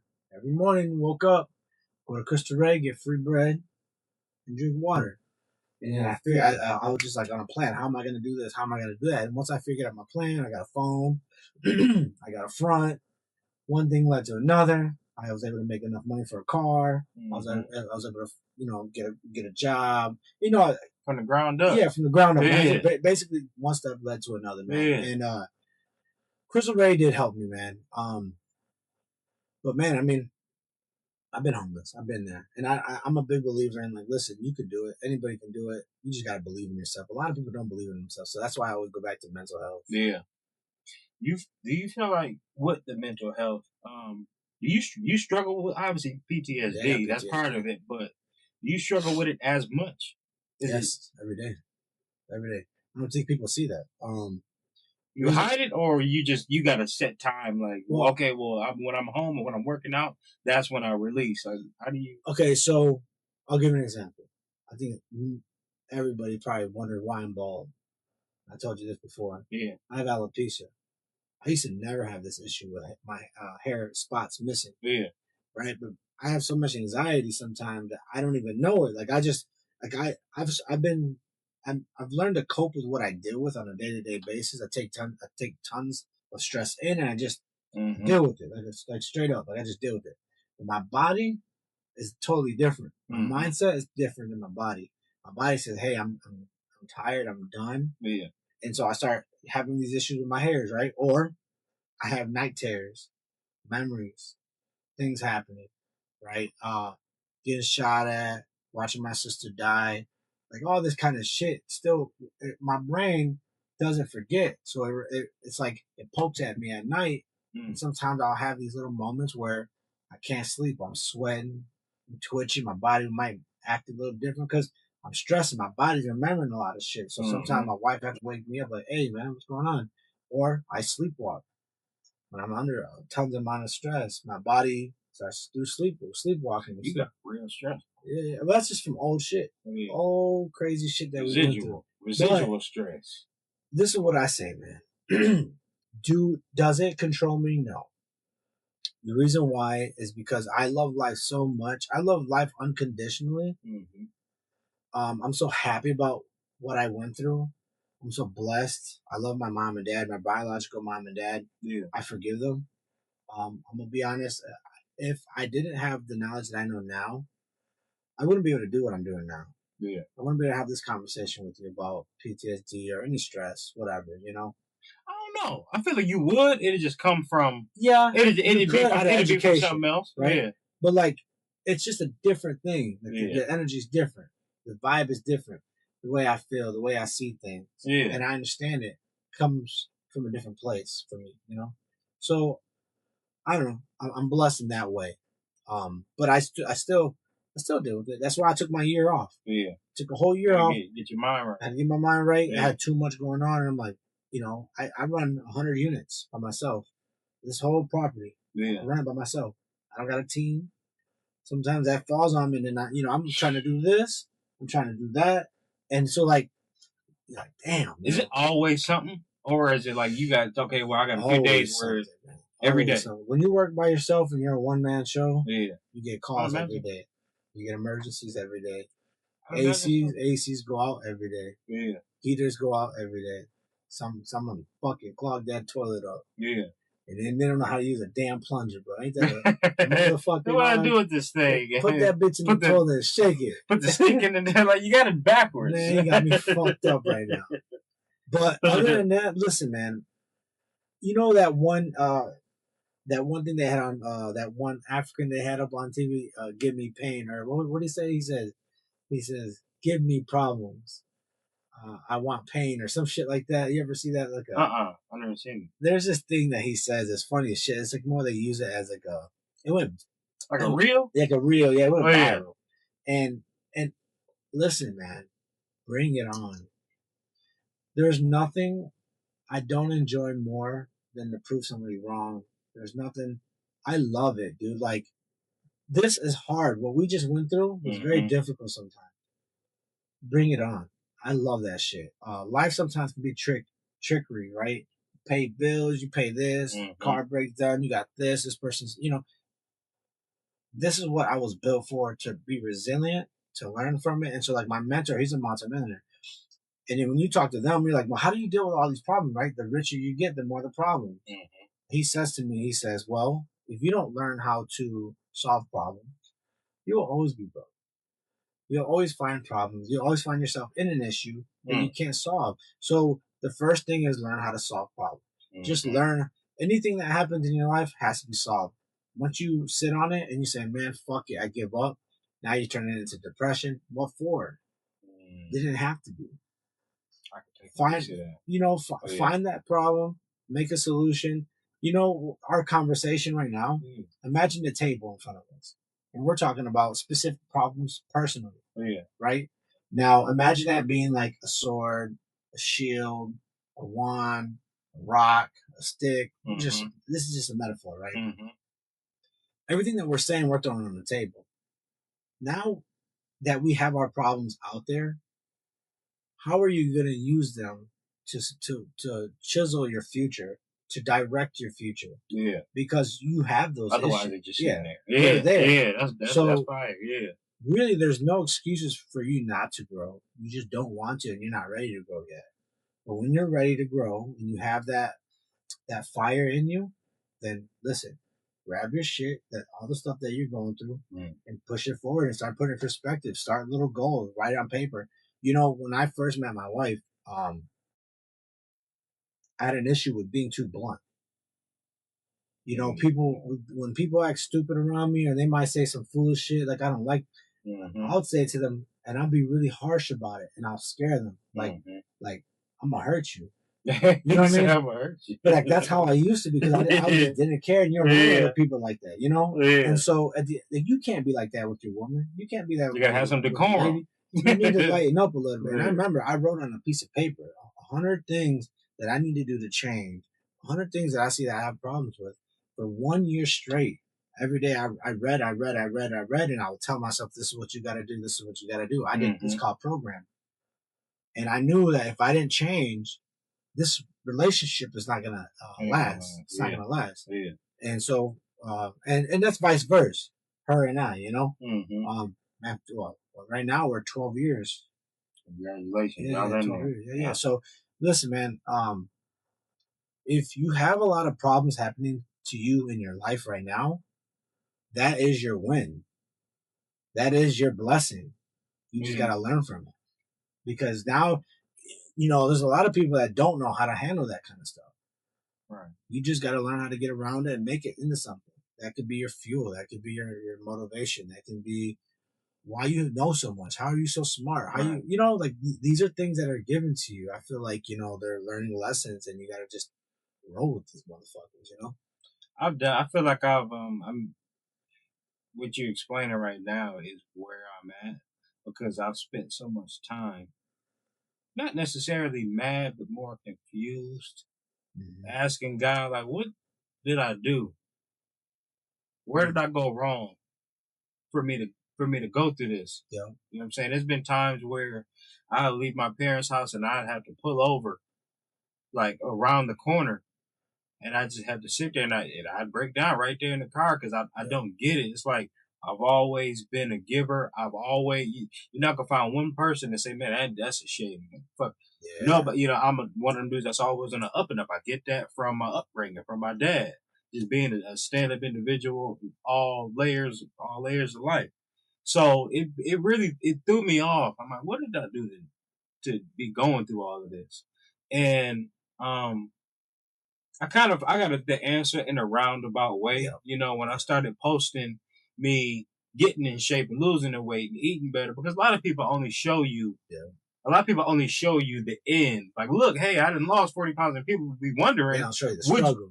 What'd you do? I'm showing it. I'm walking. Even I know people get tired. They were like, yeah, did you post this every day? All right, well, don't look. I'm posting, go walking up to the park. I'm putting together these little reels because even if nobody is saying anything, there's somebody watching that is getting something from it. I had people would DM me like, dude, thank you for posting that because it's a lot of people going through what you're going through, but nobody's saying nothing.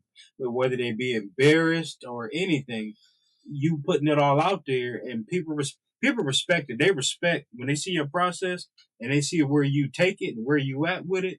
They know what goes into your story, and I'm like, okay, well, what's the point of me going through all of this if I'm not gonna be an open book and help? I kind of feel like I'm not.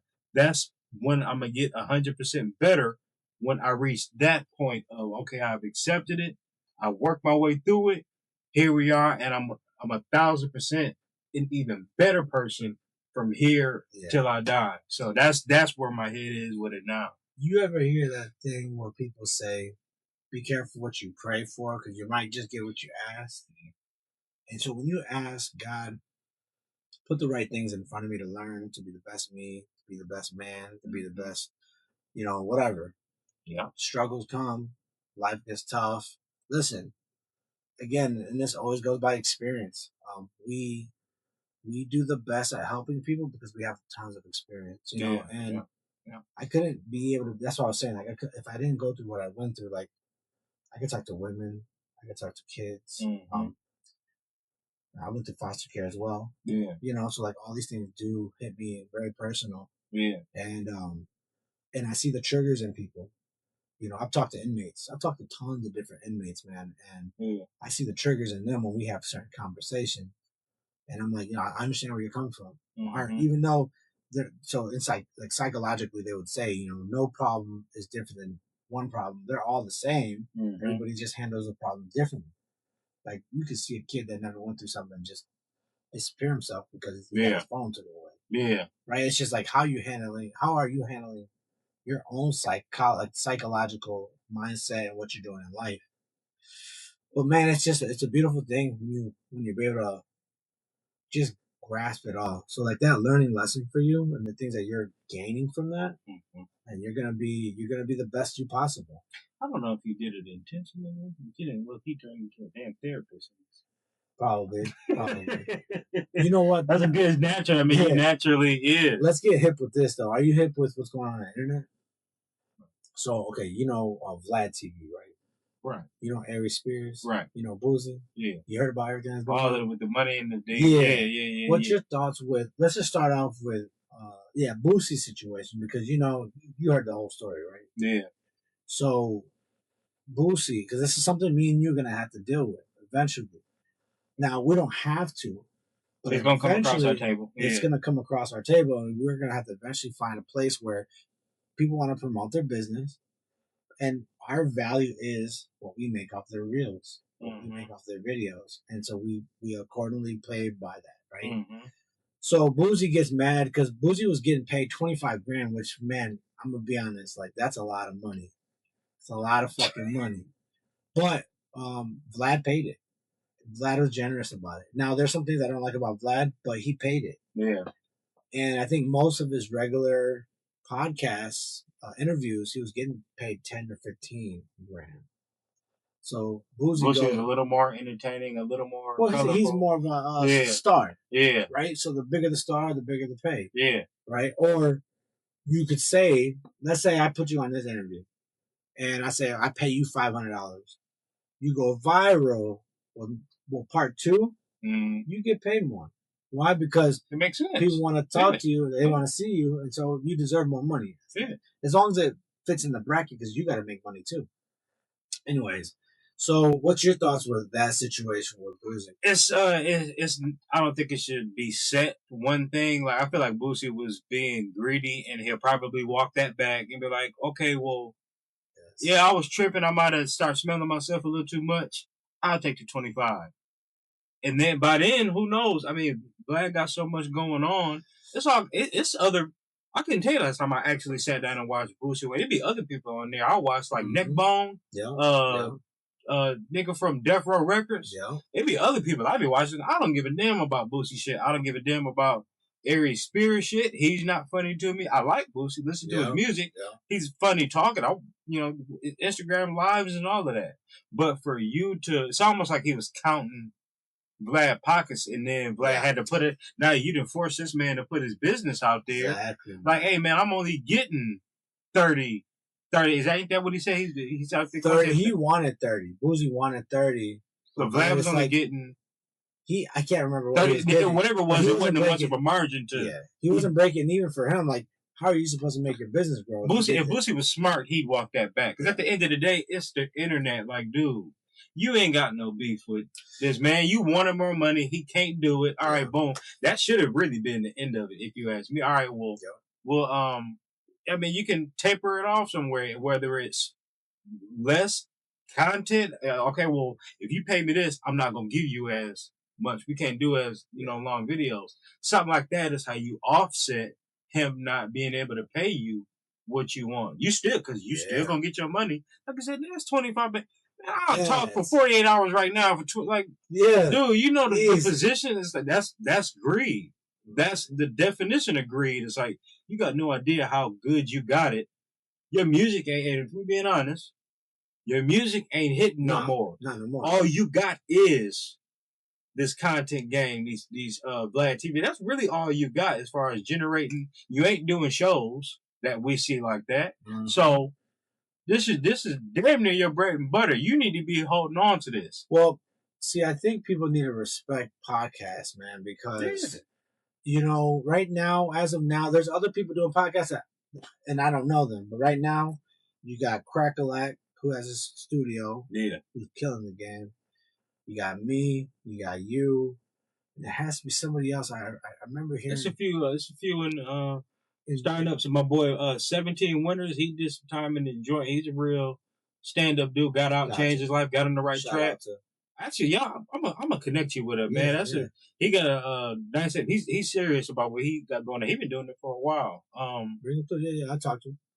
17 Winters. I'm gonna tap you in with him. Nine Head's supposed to do one. Yeah. I got on his bumper about that when he told me, I'm like, dude, you probably had the coldest room around here. Yeah. Once all you gotta do is do it. Yeah. Find it. Even if you piecing it together, do a little bit here, a little bit there. Yeah. Do it. But yeah, it's a lot going on around here, man. We got our work cut out for it. So yeah, for sure. I know it's gonna turn into something. We got Detroit, we got Flint, we got all these people that we can use to grow and help them as well. I always look at this as marketing, right? So if I can't make you look good, I'm not really doing my job as well. Or if you try to make yourself look, because a lot of people do that too. Yeah. They make you look good, but they're gonna make themselves look better. Yeah. Like, no, we both gonna shine. It's gonna look, you know what I'm saying? That's how it's supposed to go. Yeah, definitely. But you come to this interview for me to interview you. I get a lot of shine off that. Yeah. And I get to grow off of that.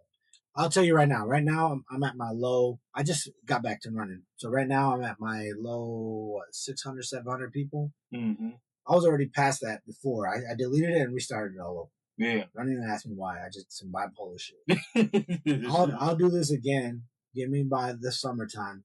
I'm going to be well over where I thought I was going to be. Growing when you have a podcast, you're going to grow really fast, especially when you start doing You know how to do your reels, and Yeah. you know how to advertise yourself and Yeah. the person. It's gonna be, man. It's gonna be super fun. I'm learning, man. It's exciting. It's fun. To me, what the one of the other deciding factors for me to even do a podcast was I was doing music. Mm. Rap, I was cold. Anybody listen to it, I'm cold at it, man. It was just I feel like I don't want to say I outgrew it. It's just You still got stuff out there? yeah. I'm gonna have to check it out. Yeah, I got man. Send it to me. I got some stuff, man. I was a dog with the rapping. So you do beats and all that, right? No, I was just rapping. Okay. I was just rapping. But that was just coming up, being young. Just my boy had a studio, and I'm like, all right, fuck it, let's rap. And I just happened to be good at it, and I think that was only because I'm one of them people that listens to music from the time I wake up to the time I go to sleep.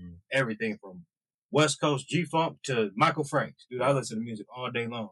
So I'm musically inclined. To me, podcasting is the same as doing music. It's just more in depth. I get, instead of me having to squeeze everything I have to say in this 3 to 4 minutes, I'm like, dude, I'm in Candyland. I got 30 minutes to an hour to still do the same. Yeah. Yeah. That's why podcasting is fun to me, because I get to do the same thing. I still get to add the beats and music in the background, and I get to do the same the same production. It's the same process. It's just more to it. I get to be more thorough with it. Your That's why I intros love are fucking nice. Yeah, the song, the beat on my intro, that's from a song I did. It's called no way. When Grown Folks Talking is the name of the song. I sent it to you. Gotcha. Yeah. Everything I do be having, I got methods to everything, man. Nice. So that the beat to that is a song I did a couple years ago. You know, like what's beautiful about what we're doing right now, like right now we're in a 2 hours and 6 minutes. Believe it or not, it don't feel like it, man. 2-hour conversation. That's a good sign though, because it don't feel when it don't feel like it. That's a good sign. You know, so you mentioned Sexton. You went to Sexton, right? Yeah, Keyshawn, little Keyshawn, the basketball player. What year? Are you into basketball? Oh, I play football. I'm a sports guy in general, but I was more football. Okay. Keyshawn, I'm gonna have him on the interview. He graduated. How old is he? He's about to graduate. I think he's finishing, but he's the next big star, bro. Is he the one that hit that half court shot against was it Holt or somebody not too long ago? Probably. Is he light skinned? Light skinned kid? He's light skinned. Yeah, he was doing some promotions with some restaurants and Eastside Fish Fry. Yeah. And stuff like that. He's gonna be a big star, man. I'm actually gonna have him on the show in June, the end of June or the beginning of July. I gotta look over the contract. You lining it up, man. Oh yeah. So he's good people.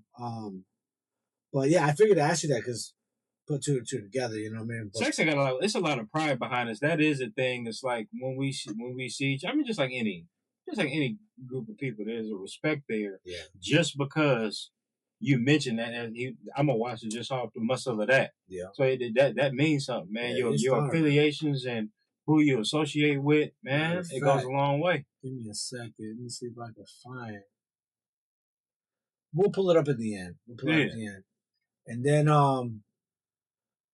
you so what else I want to get into before we end up ending it here real quick.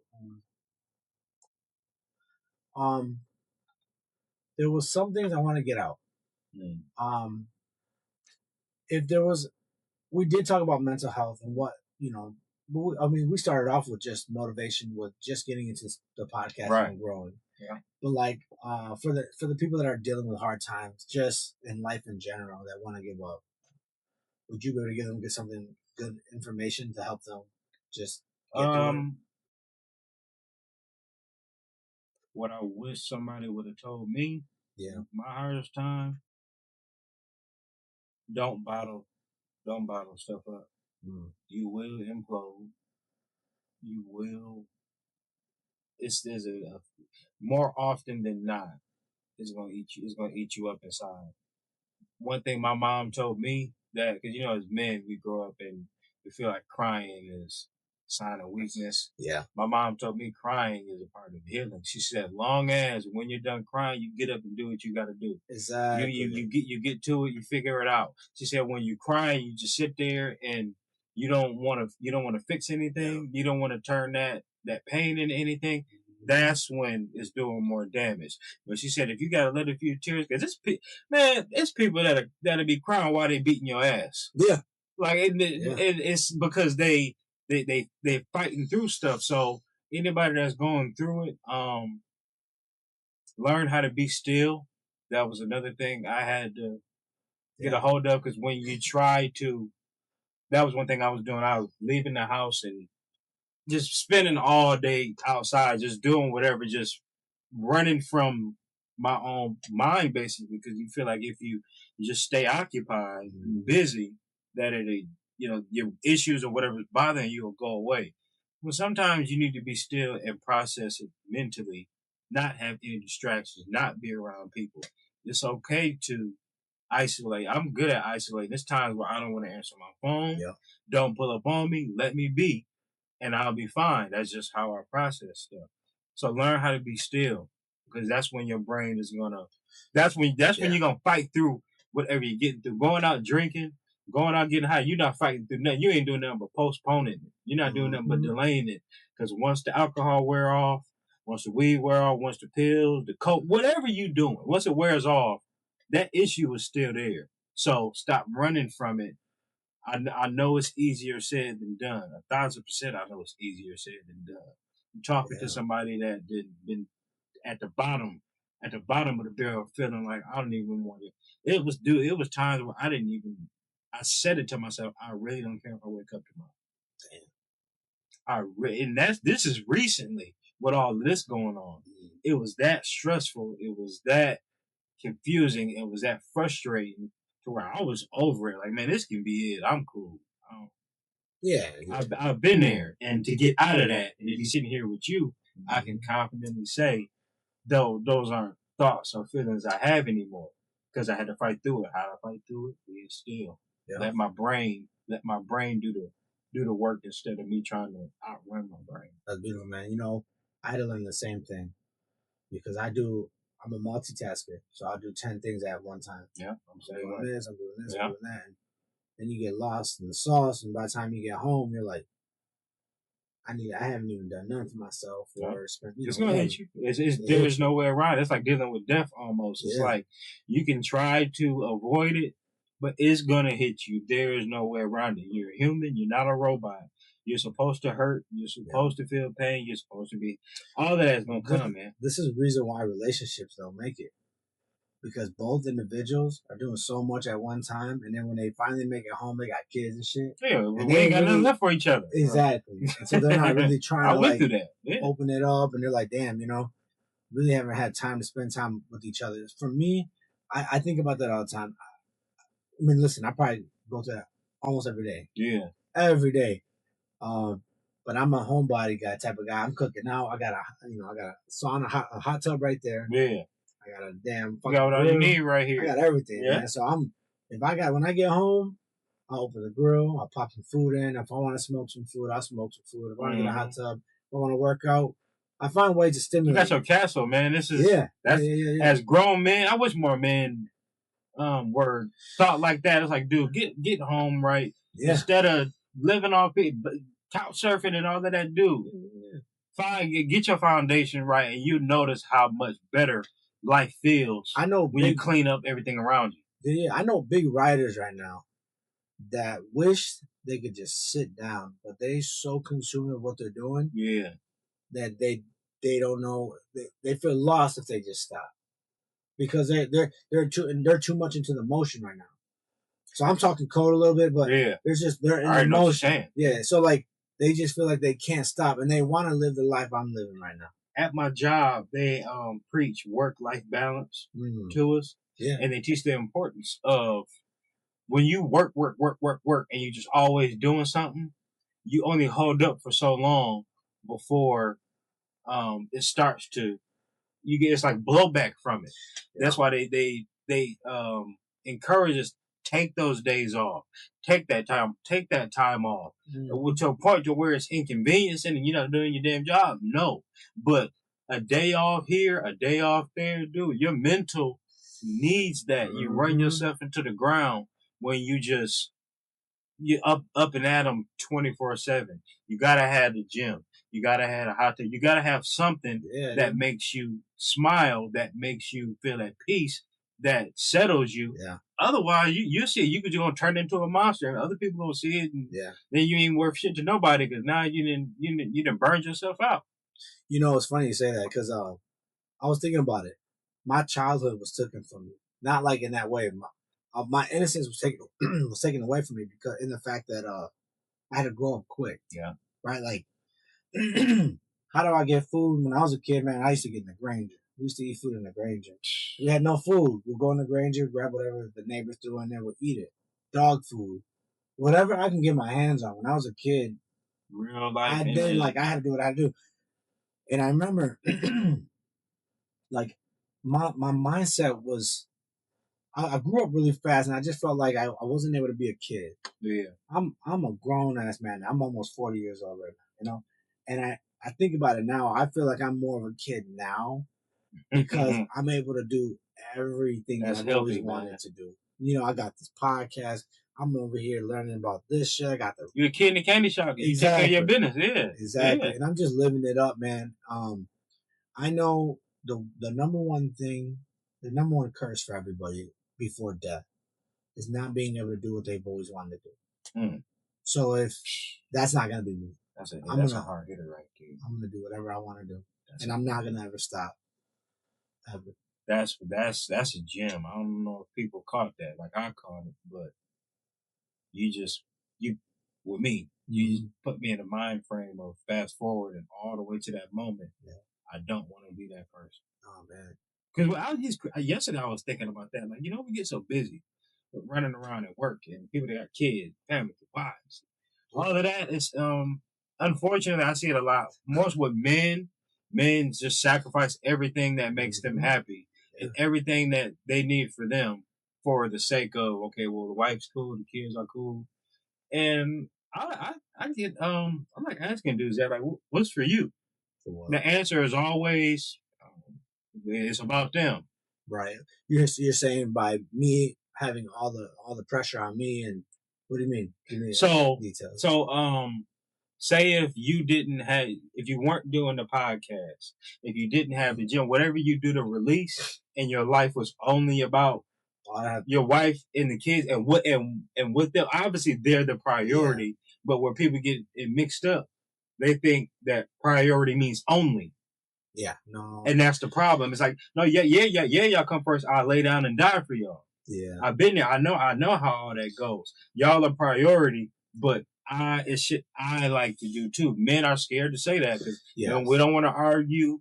We don't want to ruffle no feathers. Yep. The happy wife, happy life shit, which I don't agree with. Yeah. It's like, because that's saying, okay, well, I'm all right with being miserable. That, to me, that's exactly what the fuck that said. All right. So in my circumstances, so I believe that it all falls on determining on how was you raised, what culture are you from, are you super Americanized? If you're not, like what I mean by Americanized is like culture has everything to do with it, right? So black culture is different, white culture is different, Mexican culture is different. So I was raised on a little bit of everything. My mama, when I was in foster care, my mama took care of me. She was African American. I had her for a few years, yeah. And then my aunt came in and adopted. She's Mexican American. You done got a little bit of that. A little bit of everybody. You know what I mean? Boom, boom. And so I got to be able to express and feel life in those angles. And my brothers, I had Cuban brothers. I had she was Cuban. One was from Africa, and the other one was from Somalia. Because she had more than one. That's why you were around it. Yeah. So like I was able to understand what it's like being with everybody in this house. And man, at this point in my life now, how do I deal with it? Listen, I hate to sound like this, but like I'm the man of the house here. Right? You're supposed to do that. Ain't nothing abrasive about that. That's how it's supposed to be. I'm the man of the house here. And so like since I lead, I make sure to teach my kids that you need to live the life as best as possible, right? Yeah. And so like I have a thing that I do when I get home, my problems don't come home. They leave there at the door. When I leave, I'll pick them up later, right? Yeah. I'm gonna have those no matter what, but they're at the door because when I come in, I want to hug my baby, I want to kiss my wife, I want to be able to talk to my son. He's 18, he's a grown ass man already. Yeah. He's be leaving, And my thing is like I can't put my weight on them. Right. So what do? Man, I do believe what you're saying because like I feel like men do take on a lot of burden. I'm not saying women don't because there's a lot of women that do go through a lot and it's just naturally. That's how it's been naturally, culturally. That's how it's been cut out. But for me, like okay, partying, having fun. Mm-hmm. Some people say, man, I gotta have a guy's night out or a woman's night out. This is what I do. Every weekend, we get the food. We buy tons of fucking food. Mm-hmm. My wife, she's Cuban, bro. The music, there's no middle. It's full blasted music. It maxed out. So the music is up. Everybody's having, and my kids are running around upstairs, downstairs. One down here playing VR. They're yelling. Yeah. They're yelling and being loud. So that's culture. So for me, I have a fucking good time. If I call my homeboys, if I call you to come over, we're drinking on, whatever. If it's margarita, whatever, we're just having a good time. Yeah. That to me is living life. Before I used to always say, man, me, why not this? But like, I had to understand I have kids and they're going to have to implement the same things that I do. And they're going to be like, well, this is how I grew up. Mm-hmm. And I don't want them to be like that. My daughter, she's going to find a man one day and she's going to have to tell herself either he's going to be abusive, be controlling, and I had to show her like, hey, men can be like this, but also women make mistakes too. And you don't need to be this way. Right. And that's an example with her mother. Yeah. And so I'm a very communicative person, bro. To me, it sounds like what you got going on, the whole situation you just explained with your routine. To me, that sounds like that's your version of peace. Yeah, everybody's good. I don't got to worry about where anybody is. Yeah, everybody's in the same house. Kids is doing this. I'm doing this. He's doing this. We're all in the same spot. It might be hectic because of the music, but that's still that's peace. I know what's going on. My brain isn't wandering. To me, that's peaceful. But what taught me that was leaving it at the door. Yeah. Listen, as a man, bro, I'm not gonna lie to you. I take on everything. I take on 100% of the debt. My wife don't gotta work. She don't have to. But I told her she's not just gonna sit on her ass. No, she gotta start a business. Yeah. She's gonna start a business. And guess what she did? She started a business. She gets millions of views. She's promoting different companies. She's doing beautiful work. Shout it out to people that right now is watching. That's Nails by BEA. There you go, right there, man. Shout out to Betty, man. She's doing really good. Yeah. And she's just shining. She could take over Lansing if she wanted to, bro. Listen, when I first got with her, man, I remember telling her, I said, listen, I can't guarantee I'll be the best person, but we can do this together. And when I told her she didn't have to work, I know her dad was like, "Oh, he's controlling. He's this, he's that. Be careful. He used to be a pimp. He did, all the stupid shit that he hears from the streets." Right. And I said, "Man, you can listen to your dad, or you just calm down. You can try this out and see take that out. Yeah, take all that noise away, and just we make this happen." And so she started a business. She bought. I remember we spent $1,000 on product. Mm-hmm. She never stopped. She wanted to quit 100 times. I said, what the fuck? Hit the ground running. We wasted all this money. Yeah. Keep on going. Look at it now, bro. I'll show you before I leave. Water to wine. She's the best, bro, when it comes to nails. When I walked in here, one thing I meant to tell you that, when I walked in here, I'm big on when you walk into a room, like how things feel. Yeah. When we hit the front door, it feels harmonious. It feels peaceful in here. Yeah. So everything you're saying now makes sense, lines up with, because the first impressions are everything, man. Yeah. My first impression was, this is all right out here. He got it together. Y'all running a tight shit. So everything man. It all lines up with what you said. Yeah. Listen, if you run a business, most people that do get into either podcasting or even if they have their own business, you do have to look at a relationship as a business. What do both offer? And when you both have to find peace together, there's a lot of business that comes with this. So like me and my wife, we know what we both can offer. Yeah. Right? Most men want that opposite side. So if I can't find the the emotional, sensitive side from her, I have my problems. I don't want to be with another man. You feel what I'm saying? Like that rough woman telling me, yelling at me, shit. Like, so we both find our pieces, and sometimes like she'll remind me, like she's like, "Why you being so rough with me? I ain't no hood ass bitch." Hold all of that. Yeah, Hold all of that. Cut all of that off. Yeah. Because I got so many questions about that. When you come on the air, I'm glad you brought that up. Don't even dive deep into it. I'm making a mental note of all to of be this. continued. Yeah, I'm gonna write it down when I get home because a lot of times I come up with the perfect. I did that yesterday with Tug when it came over. I had questions that I knew I should have wrote them down. Yeah, they were fire ass questions, but I don't be wanting things to come off so scripted. Yeah. So I'm like, I'm a freestyle and did just fine with it. I wasn't unhappy with it how it turned out. Yeah. It's just always as soon as he left, I'm like, I knew I forgot to ask that nigga. Yeah, dude, that happened. It's natural, but with yours, I'm gonna try something different. Yeah. I'm gonna write them down and I'm gonna memorize the ones I want to ask that way. I'm not. Yeah. You said what now? And then hold on to that, man. I'm big on the relationship talk. It's interesting getting into, I don't want to say getting into people's business, but seeing how different people work and operate.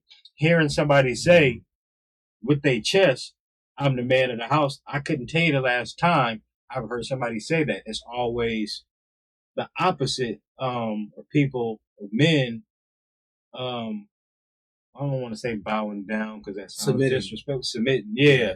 It's like that's not me personally. That's not how it's supposed to go. And I'm only going off of what I seen growing up with my parents. Yeah. I know how my mom treats my dad. I know how my dad treats my mom. Yeah. With my own relationship that I had when I was married, I know, at least for a period, how things lined up, what the pecking order was. So. Yeah. To hear you say that, I feel like that's gonna be highlighted when we do, because there's a lot of men that need to see that need to hear that and get that. I call it a factory reset. Yeah, we get so used to wanting to make everybody else happy, and we say to hell with us, and it's like, nah, man, that's not how it's supposed to go. My woman won't be happy if I'm not happy, right? So it's like sometimes I gotta work on things. Listen, you mentioned something, the submitting, right? This is a both sides situation. Most men don't like submitting. That's just how it is. No one wants to submit. And if there is men that submit, the woman really run them over all the damn time. And that's why she riding on your best friend or the next door neighbor or the landlord, whatever the case is. Man. There's a lot of that bullshit. But I'm not saying everybody, but it does happen. Yeah. My thing is this. We live in a different time, bro. We live in a real ratchet time. A real ratchet cheating time. Is like it's fun to do. It's cool. Apparently, you got the apps. It's so easy. It's just a one night. Well, yeah. You won't remember this. It's so easy to fuck around. It's like it ain't even. And so what it took me a long time to understand was like it was greedy for me to say I want everything, but I didn't really want to understand my wife. Right? So that's when I started stopping and saying, well, you know what? My ego is getting too involved. Mm-hmm. I need to start submitting a little bit. And what I mean by submitting, not being a sensitive bitch, is like, I need to just understand what she's dealing with. Yeah. Because women have hormones. They got stresses, especially if you have kids. Yeah, empathize. There's a lot of shit that we don't understand. And man, we don't deal with these things. So we don't understand. Like, what do you mean? Yeah. What do you mean? Why are you crying because the laundry ain't folded right? It's like exactly. And so in my the way I like to look at it is that, we both in somewhat have to submit. But when you have a man that is really trying to be the leader in the house and just trying to provide and be the best father, be the best husband, you see it different in those kind of relationships. When you see the woman who wants to be the leader and be the more dominant, you find certain type of men, and then you got some dudes that rock with that. Yeah, some men do, but she's never with that one guy. Right. She's always you're gonna get bored with just like cat and mouse. I say it all the time. It's like cat and mouse, but the majority of women is and I learned that from my own experience. Yeah. Before. In a lot of cases, before y'all get committed and before you get married, a lot of times the relationship is better before, depending on who you're dealing with, of course. it's better before you settle down with them. Because the way a lot of these women work these days, once they got you, they're like, all right, just how cats do with mice. It's like, I don't want to eat it. I just want to kill it, slap it around, and then, and with a lot of these women these days, that's how they operate. That's why the divorce rate is so high. Because it's like, all right, well, if you ain't giving them, and it's dysfunctional as fuck, but if you ever notice, a lot of the guys that do all the fucking around and the cheating and doing this, a lot of them women don't leave because somewhere in their dysfunctional brains, the ones that do it is exciting to them. It gives them something to be investigating. All of the going through the phones that and toxic shit. It's somewhere it's exciting to them. That's backwards, but that's the majority of. That's why I got zero interest in. I'd rather be alone. Finding a long-term relationship. But you know what, though, man? It's always good when you can find that other. I don't want to say equal. In a haystack. When you do find it, though, you know, I know I'm not gonna say names. I know of a woman right now. This person is probably the most brightest person I've ever met. Mm-hmm. And you're like, why the fuck why are they having a hard time? Like, I could think of 100 different people. You know what I mean? Like something wrong with everybody. And so I feel like that has to do with society. That's how society is nowadays. So like the old school way of thinking, you know, just trying to find the right man. Sometimes it don't work like that no more. Like you can't just go to the park or you know, like bump into somebody at the grocery store. Everything is a thought. Like there's some thought. Yeah. You know what I mean? I ask people all the time that have daughters, and I'm gonna ask you this. Yeah. I don't know what you're looking at time, dude. When the conversation good, you cut it off, you're gonna feel cheated. So let me ask you: got a daughter. What do you do have a daughter? Yeah, I got a daughter. So, how old is she? My daughter's 11. 11. So I don't know if you're already starting to have that conversation yet, or when you plan to.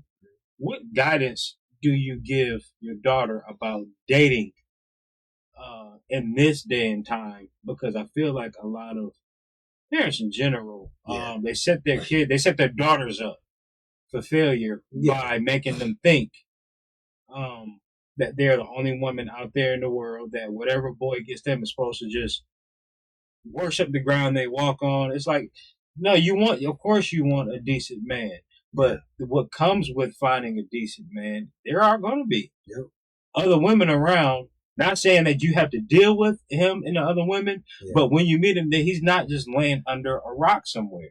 So have you had that conversation with her about how to? My daughter's 11, so we've had conversations. Yeah. Right. When you start to know who I am, like I am so blunt, bro. Good. Like I don't hold shit back. So, you know, sometimes some people could be like, man, why you talk to your kids like that? Listen, in the real world, it's going to be like this. Where else are they supposed to get it? On the street? Like, in the real world, it's going to be like this.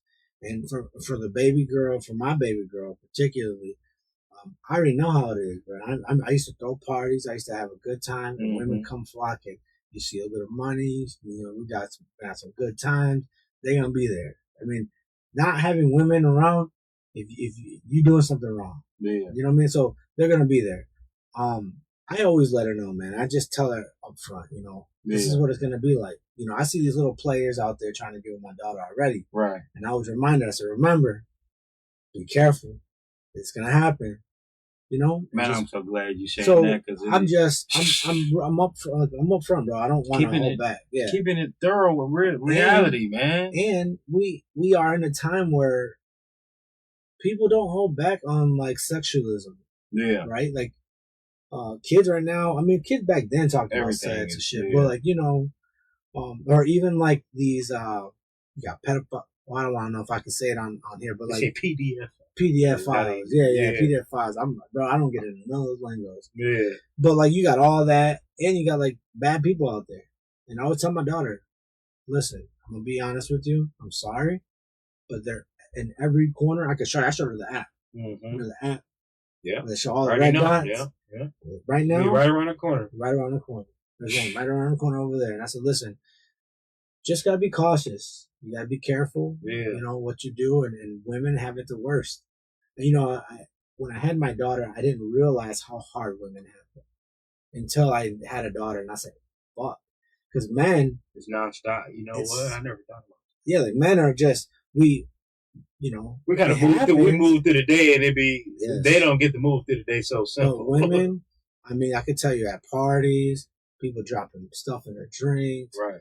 Wait till they get drunk, and then women wake up and like, well, they voluntarily meant to do this, but at the same time, I didn't want. Like they find themselves in situations where like I didn't want to do that. They got to be on high alert. Yeah, and so we do too, but for different. Yeah. Ours more for it's. I mean, they're both safety reasons, but. Yeah. Ours is to make sure ain't nobody running up on us with a knife or snatch us out our car. Theirs is trying to hit a lick. Or yeah. Man, so at the end of the day, listen, man, I will never, and I don't care what anybody tell me. You won't tell me how to parent my kids. I am going to be as blunt as possible. You're doing it the way you're supposed to do it because they're gonna. A lot of parents, I don't know how parents don't get that. If you don't do it, if you don't tell them about it, they're gonna learn about it. You can't. That's my philosophy. I don't got any kids, but that's my philosophy on children is you can't hide the world from them. You can't hide drugs from them. You can't hide bad company from them. You can't hide any of that from them. What you can do is teach them how to maneuver it when they run into it. That's the only shot you give your kids. Not that they're never going to do it. That's like the preacher's kid. 9 times out of 10, always be the worst. Why? Because they didn't try to shield them from reality. It's like you said, believe it or not, you the one setting them up. It's funny. You mentioned something too. This reminds me of my supervisor. She is just like what we talked about. Yeah. She's blunt. She is one of those type of women where she does. I don't want to say it that way. Because her husband's a good guy, but she wear the pants. But when it's time for him to like to stand up and shit, like he'll have his say. You know what I mean? Like he's no hoe. Okay. She just knows what she's doing. Yeah. She's made things run smooth, so whatever. But they have a system that I really enjoyed, and I watched her kids grow. Yeah. And I remember even before they even turned 18, they had a little moment where everybody's having a good time, family-wise. They have some drinks, and the kids drink with them, and they all drink together. Not saying that that's the smartest thing to do. But right now, their kids, they understand the value of what can happen if you overdrink and when you're alone. Yeah. So what they do is every time you see them, who are they with? Their mom and dad, and if they're going to drink, they're going to stay with their mom and dad and get drunk. They got limitations to it. They understand that. Yeah. And so, like, that's how I want to treat my kids. Yeah. Right? Like, I'm here. I'd rather you get in trouble here because I can kind of help you out, right? You're here. So, and this is another thing. This is a Latin thing. I watched my mom, my mom that adopted me. Yeah. She took all my sister's husbands in. She says, if you want to be with my daughter, you're going to have to live here because you're going to have to understand my rules and how we run our family. Mm-hmm. And so I like that. It's going to be tough for me. It's going to be tough for me. But listen, if you want to be a family-oriented person and you want to be with my daughter, you have to understand my family. And if you can't understand my family, you can't understand we gotta it's not gonna work out. We gotta test you out. We gotta make sure and there's nothing wrong. I feel like anybody that believes in anybody that has that confidence of being. I know I'm a genuine person. I never have issues with people vetting me because I know I check out. Mm-hmm. I know it ain't no holes poked in who I am. So you can ask me whatever you want to ask me. At the end of whatever our interaction is, you're going to see that this man is who he say he is. So when you live in that light, you don't think about, okay, well, I'll come over here. Whatever your routine is, but how you want me to see it, it's cool because you're going to always see. Well, look at it like this. Look at the girls right now that didn't do that. Right. And they left, and they with all these random men trying to figure it out. Yeah. No guidance. And they done ran through half of Lansing already. Right? And they don't mean it. Still running. They don't mean it, but they already in the system. And they, like it's like a rotation. Once the ball started rolling, it's kind of it's already been done. So that's kind of my deal, man. I like to look at it that way. I'm glad you said that, man. It's disappointing. It's always disheartening when I see Because I'm an empath, man. I feel what people going through, even when they're not saying it. I can tell that person going through, and you can look at who they're with, what's around them. I can look at people and tell, like, I know your girl stressing you out because she stressed me out talking to you. Yeah. So, you see stuff like that, and it's refreshing to hear somebody stand on it, because that lets you know it's still men out here, because it's not a lot of us, man, that still operate on that traditional. We got a traditional mindset, but we caught up with the times too. So we're not caveman, but we still got that shit in us that know how to hold it down. Yeah, man, I've been around the block, bro. Yeah, you know what I mean. I've been there. I was fast when I was young. I have three kids by 3 different baby moms. I can't wait till you come on the man. Boy, I can't wait till you come on the man. So I understand what it's like, man. So I'm well, how you say, well versed. And so I know what I need to give and what I need to do for my family. You know what I mean?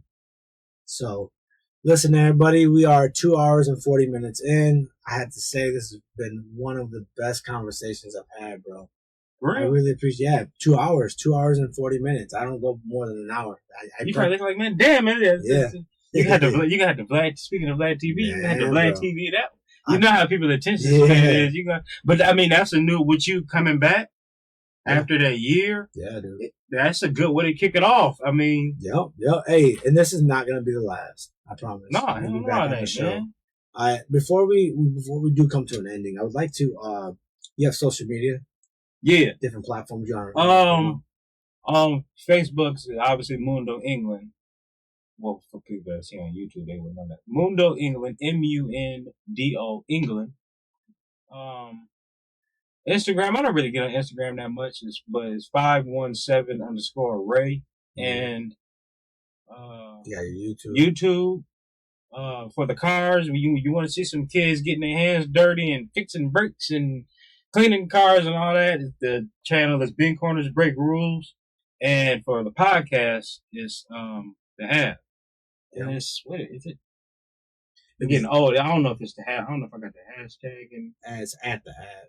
Yeah, just the Have. That's the podcast. So yeah, man, just go follow, like everything. Likes matter, shares matter, comments matter. Specifically on this podcast, specifically on anything that you're watching, I got a habit of, even if I don't finish it when I go, I like it, man. It's like, what harm is it doing to boost that person in the algorithm, man? Don't be that bitter person that just, sit there and watch 2 hours and 40 minutes, not like nothing, not comment. Like, come on, man. Don't be one of them, y'all. Just if you don't do nothing else, like the damn video. Oh yeah. Please. Like this right now if you ain't arguing. Like it. So this is what I like to say. Like it, share it. If you don't like it, that's okay.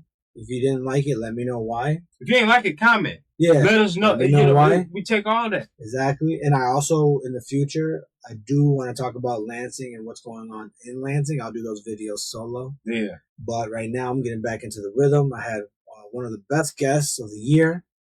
I got Mundo. Mundo. I'm proud of you, man. So the same way you look at me and believe in me, I'm looking at you the same way, man. We're here with it. And for everybody that's watching, y'all don't even fucking know. Like, we went through half an hour of just trying to get the audio to work. It's part of the process, man. So if everything went perfect, then we probably wouldn't be here. Life would be we'd be other places. So. Well, look, you guys, I'm about to head out. Welcome to the Open Mind Podcast. Again, I had a great time with Mundo. And, man, many more to come. Many more videos to come. We got much more. I will be on the Ave. So stay tuned with that. God bless you. We'll talk later. Love y'all.